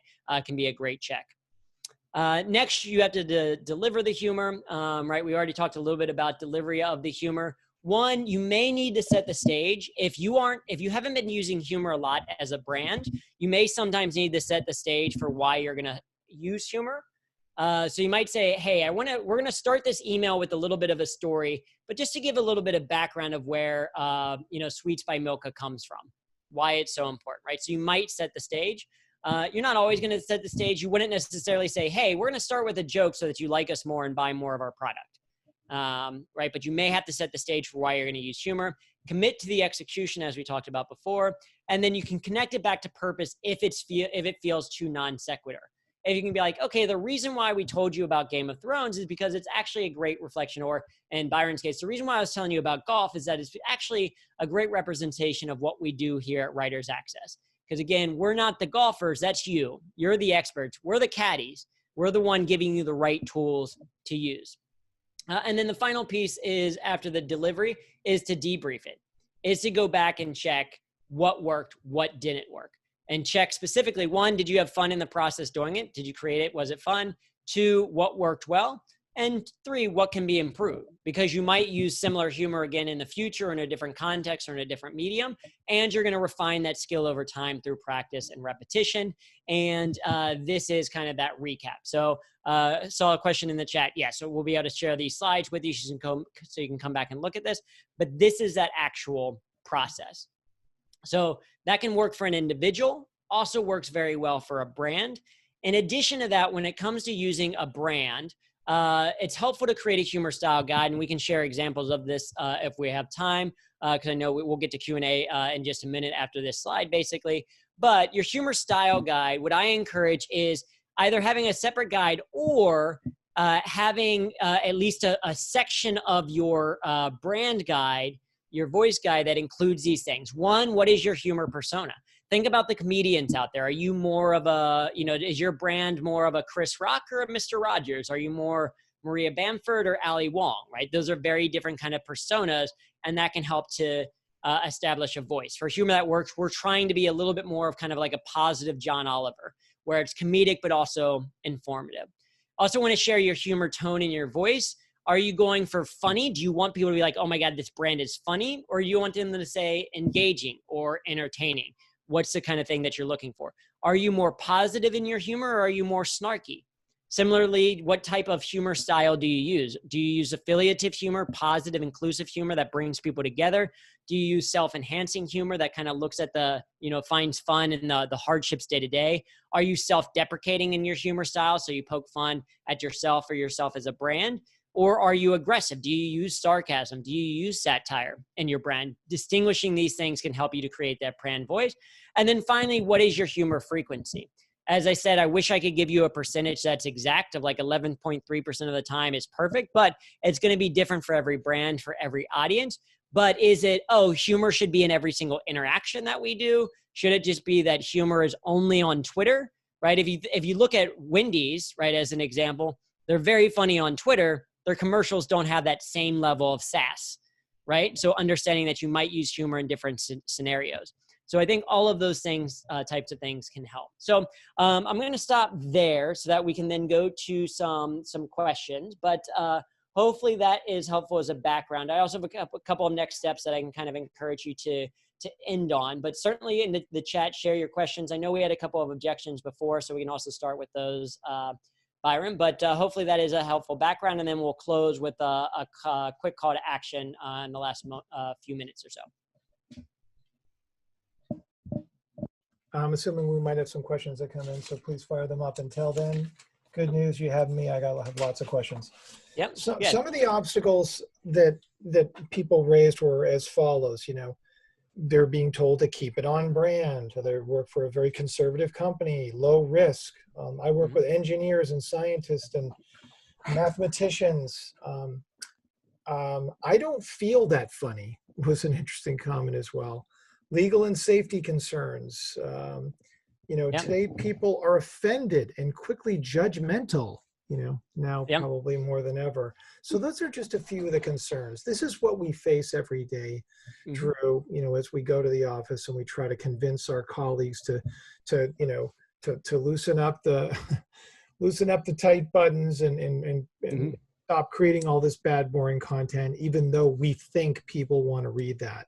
Yeah. What is your advice for overcoming those obstacles and being more experimental, perhaps one direction to go, or being very formal and saying, this is how I think we should write. Here are examples of how I think we should write. Here's a guide with how we should write it. Let's test it. I mean, what are the right tactics that you've seen in companies and corporations? And I can surely share my thoughts as well. Sure. Quick to answer Randy's question that he sent to me directly. This is a smoothie, so getting my vitamins in there. But this is a green smoothie that my fiance so kindly made for our 3-hour session today. What I would say is, so the idea of convincing someone else, right, is you think of Aristotle's original like form of rhetoric, form of persuasion. You've got ethos, pathos, and logos, right? So the logos piece of it is the logic. So one direction for some people is share with them the research, right? There is research that's been done on the value of using humor for, say, social media engagement. There is research on the value of humor in terms of actually getting people's attention or helping them remember things longer, right? Share with them the research on those types of things. The other logic piece of it is I'm a big fan of saying, hey, can we experiment, right? Give me a month to do on social media a little bit more humor, and then let's just look at how it works. I'll work within these parameters. People can kind of approve, but let me just test it. Or let me try it for a couple of email newsletters and let's see if changing the subject headlines increases our click-through rate or not. Use data as a way to kind of say, let me try that, right? So that's the logos argument, is here's the logic of why it should work. Also, you can point to, you can then look at ethos, right? Ethos of the credibility factor. So, okay, what are the other brands that do it? What are the brands in your space, or what are the brands that the people in your organization aspire to be like, and find ones who use humor for that. Or the fact that, companies spend millions of dollars on Super Bowl ads. Almost all of them have some form of humor in them. Do you think it's a coincidence of that? Like, is that a requirement from the Super Bowl? No. They just know if they're going to spend millions of dollars, they need to try to do something to stand out from the crowd. And so there's some research again into that. Or you can look at what this group is doing. Look at what and you find them across all different types of industries, right? You can find newsletters like The Hustle that do it, or Next Draft. You can find certainly like Airline Southwest is kind of an example, but look for the other smaller, subtle examples as well of people who are crushing it, and say, hey, look at what they're doing. Look at the number of shares on these videos or these retweets of these different things that we've done. So the ethos, and then there's pathos, right? There's the appeal to the emotion side of things, right? You can just say, hey, there's that emotional component. And I'm a big fan of asking a very dumb question. And the dumb question is, would you rather do something that is fun or not fun? Which is a very dumb question to ask with clients, but they're like, yeah, I mean, I'd rather do something fun. So it's like, okay, so that stands to reason, right? If you were to make your tweets or your social media a little bit more fun, do you think people would be more likely to follow? If you were to make your emails a little bit more fun, do you think people would be more likely to click on them? If you were to make your presentations a little bit more fun, do you think people would be more willing to sit through them? And the answer is yes, right? It goes back to logos a little bit. So I think those are a couple of examples, but think about for your managers what influences them, and then find the humor kind of credibility for that. And if people have specific questions, they're like, hey, can you help me kind of find a brand in this, under this industry that kind of uses humor so that I can share it?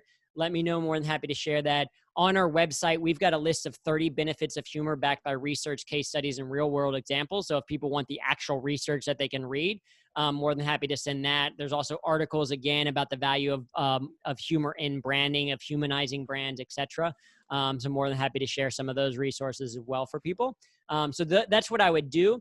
And with any of this, I would start as an experiment. I would say, hey, let me try it for X number of things, and let's just see where it's at. Holly said mortgage software is just not very funny. What's great, though, is the more dry material that you have, the lower the bar is, which means the easier it is to stand out from the crowd. Like, as a mortgage software company, you don't have to be as funny as, Jerry Seinfeld's most recent special or Hannah Gatsby's most recent stand-up special. You don't have to be that funny. You just have to be a little bit more engaging. Just using images, just like showing that you're aware of like current events going on around you, probably going to separate you from a lot of other mortgage software companies, which can be a small starting step. And then the last thing that I'll say is, from an appropriate standpoint, I would say having that humor style guide, saying, hey, let's not just as a one-off, I'm not going to go rogue. I'm not going to use my sense of humor or whatever, but here are the parameters that we're going to follow. One of the questions in the chat was, what were those 4 styles? So psychologist Rade Martin defined 4 styles of humor. The first style is affiliative humor. This is positive, inclusive humor. It's basically like Mr. Rogers. This can be a great one for brands that are a little bit hesitant to go funny, but can use humor. It's like, okay, how do we be more positive humor? This is like wholesome memes. So if you go to the subreddit wholesome memes and look at some of those examples, those might be examples that you could share as well.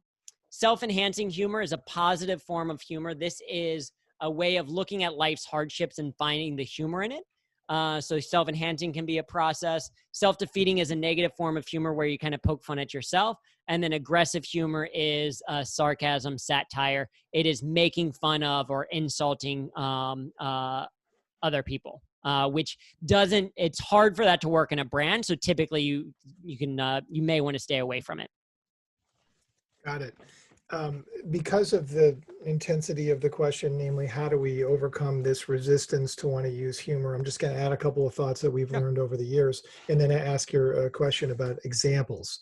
You mentioned the hustle a couple of times, but I think one of the problems that a lot of executives have and C-level executives have when they're looking so closely at their brand and they don't want to disrupt or offend or any of these other bad and evil things that can happen with comedy going bad, shall we say, is they don't see good examples of great comedy writing, right? Besides the hustle, what are some of your other go-to examples, particularly brands that are using content wisely? And there's actually one of our users popped up, velocitypartners.com as an example of great B2B writing. But what are your go-tos to help warm up the clients and decision makers on brand tone and style, to show them examples? Yeah, I mean, there's a wide range. I tend to try to find something specific to people. So if people want to be more irreverent, then I show them what Cards Against Humanity does. Right, they're a great example, and not even to the extreme thing of of course the game itself is pretty out there, but the fact that they raised their prices on Black Friday a few years ago was a brilliant marketing campaign, because everyone on Black Friday after Thanksgiving was trying to decrease their prices, sales, et cetera. They're like, nope, we're going to come out and say our prices are going up $5. And it just created such a buzz for people. So it's that was all free marketing for them, and their sales shot through the roof the following day when the price went back down to the regular price. So I give them kind of an example more on their irreverent side of things. I also think that, it depends on the space that they're looking at. I think I give specific examples. Oreo's done some interesting things every now and then with tweets and stuff like that about being socially conscious and socially aware, as an example. Certainly Southwest and Zappos, it's part of their brand ethos. Part of it is giving, I work a lot with more of individuals, so not necessarily specifically on the brand side, but part of it is my client list is why people are okay, maybe I'll listen, because I've worked with, the United Nations. I've worked with the Red Cross, with the FBI, with a number of different groups that people are those are pretty conservative groups. So even IBM, and our mutual friend, Tim Washer, has done some great work with IBM and Cisco on some funny videos that they've created in the past. And so you can point to those videos and be look at this one campaign that they have done. And it's not a group that you necessarily think of as hilarious, but it's kind of using it in a very specific, for a very specific reason. Very good. And tell me a little bit about before and after examples. I have a few in my deck that I'll share with anybody that wants it, and we'll try to get that out to people. It'll be available in 365. But how important are before and after examples in your experience in working with companies and corporations? And have you ever in your existence, tested content with, want to see the humorous version of this? Click here. Literally the same content, the same information, but written in a funny, humorous way, and then asking people to vote on, which version do you like better? Yeah, we haven't done that specifically, but I think it's a great thing. Do A/B testing on copy and see what kind of gets a better response. For sure, it's so easy to do that now that's another way to get buy-in, is to say, hey, let's just test this. And I think, before and after can be very helpful. Be hey, here's a standard copy. Let me add some additional humor to it and see. and see what you like, see if you do like it or don't like it. So I think the before or after. I think the other thing is, one of the things that Tim Washer, who I just mentioned, talks about is sometimes people have that fear of like, what if we get like one bad comment, or what if like one person doesn't like it? And what you can do is show them copy or show them something funny that people like, they agree is funny, and then show them some of the negative comments on YouTube and just be like, listen, nothing is going to get perfect, right? My TEDx talk has 7 million views. It has over 100,000 likes on it. It also has 3,000 dislikes. And if you look at the comments, some of the comments are like, this is the funniest thing ever. Other comments are like, this dude is not funny at all. And part of it is recognizing, one, you're always going to have trolls out there. And then two, that their goal is not to appeal to everyone. Marketing has never been about appealing to everyone. It's about appealing to the people who you can resonate with, the people, your target consumers. Humor helps to identify that even faster, right? You don't want a mailing list of 1,000 people if only 100 of them are actually target consumers. You'd rather just have a mailing list of 100. Humor helps you to identify and separate those and find the right people for you. I know a bunch of people are starting to drop off because we are at the 4 o'clock hour. So I do want to say thank you to all the people that joined. If you want to stick around, and because it's been 3 hours, I'm impressed this many people kind of stayed on this long. Exactly. We'll send out for the slides. I can send those to Byron, and you can send those to the people who are registered. As far as kind of next steps go, what I'll kind of say is, look to go back and look and add humor to your style guide. Ask the audience, or ask your group if you can kind of add that as part of, even if it's just a line or two in your style guide. I think that can be a huge help. I think if you're interested in more about what we do have workshops and things like this, and group coaching and one-on-one coaching that we do specifically on humor. You can find us at humorthatworks.com. And then, of course, through Writers Access, through CMC, there's a bunch of other great resources and other things there as well. If people have questions and they want to follow or connect with me directly, my email is andrew@humorthatworks.com. More than happy to answer questions that people have, talk about our coaching or whatever the other stuff that we do. So happy to do that. But so then I will turn it back over to Byron. And then if people want to stick around and have specific questions, more than happy to stick around for a few minutes as well. But I wanted to shift it over to Byron.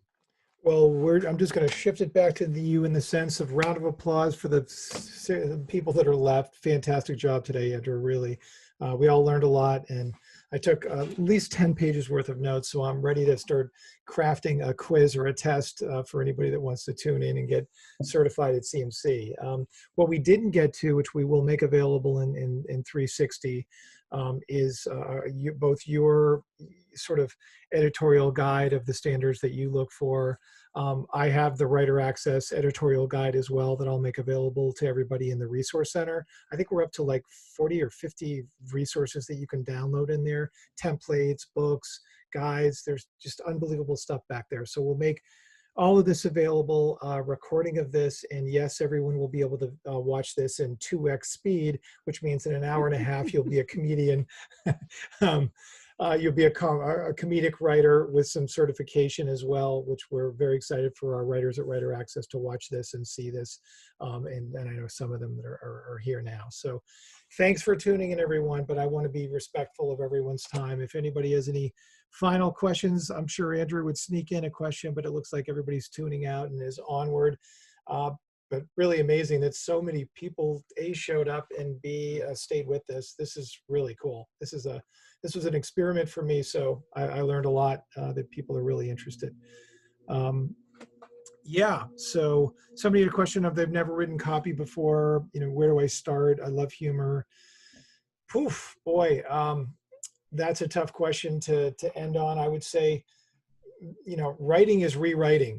Keep rewriting and keep trying to find gigs and trying to find clients and take on opportunity to pitch clients to give you a whirl and give you a try. We get pitched all the time at Writer Access of writers that will actually rewrite content on our website. I think we get blown away when I get an email from somebody that said, I think there was some copy I found on your website and I thought it could be written better. I just wanted to show you a sample of what I could do. And particularly with funny comment and humorous content, we know the world needs a lot more of that for sure. And why not take a spin at that? Why not showcase your great content creatively by rewriting content on a client you're trying to pitch, particularly if you know they're looking to hire a comedic writer, which we definitely are at Writer Access. We're trying to build a small army of comedic writers to help clients create better content. So that's one reason I wanted to make this a dedicated segment of content strategy. So, all right, enough rambling on by me. We all need to go our own way, but thank you so much. All right, one final question. What is the biggest mistake people make with their humor, Andrew? Send us off a sail with your answer there. Absolutely. Well, I think the biggest mistake that people make is, well, I'll give two answers because I think a lot of times what people do is they don't trust their own instincts enough. They think, oh, if it was an obvious joke to me, then it's not going to be funny to other people, or, oh, it's not good. Oh, it's not like content. And the reality is, the creative process, any creative process is two things. It's learning, one, to trust your creative instincts, and then two, it's refining those instincts over time. So just getting started. I think people trying to have that perfect thing, it's very much an iterative approach. It's about trying it, testing it, seeing what people like, and then just kind of moving on from that. So it's always iterating, always improving. So I think that's number one. The kind of quote unquote cop-out answer, but the real answer a lot of times is that people are too afraid to even start. They just have this, limiting belief that they can't be funny. And so they don't even try. And so that's what we encourage people, is to simply try, not even necessarily, and this is more of a how to work thing, less about the branding thing, but we encourage, and this is maybe a final kind of call to action that we'll sometimes share, is to simply try to drive 1 smile per hour, right? Not just necessarily smile once per hour, but every hour of your day, try to bring either a smile to someone else's face or your face. Do something that would make them smile. So whether it's adding a small line and a piece of copy, or it is listening to music while you're doing some work, or it's, going for a walk and talking with a friend that just makes you laugh or smile if you had a long day or whatever it is. But do something each hour of the day to find some humor. You do that, you start to develop a humor habit. You start to see the world through that humor lens. Writing in your notebook is also a huge thing that you can do. Just capturing ideas and taking note of what makes you laugh every single day will start to tune that kind of like sense of humor of yours, and you'll start to be able to incorporate that into your work even more. Fantastic. Thanks, everyone. Thanks, Andrew. Yeah, thanks all. Very well. We'll see you in about a month for the next content planning workshop.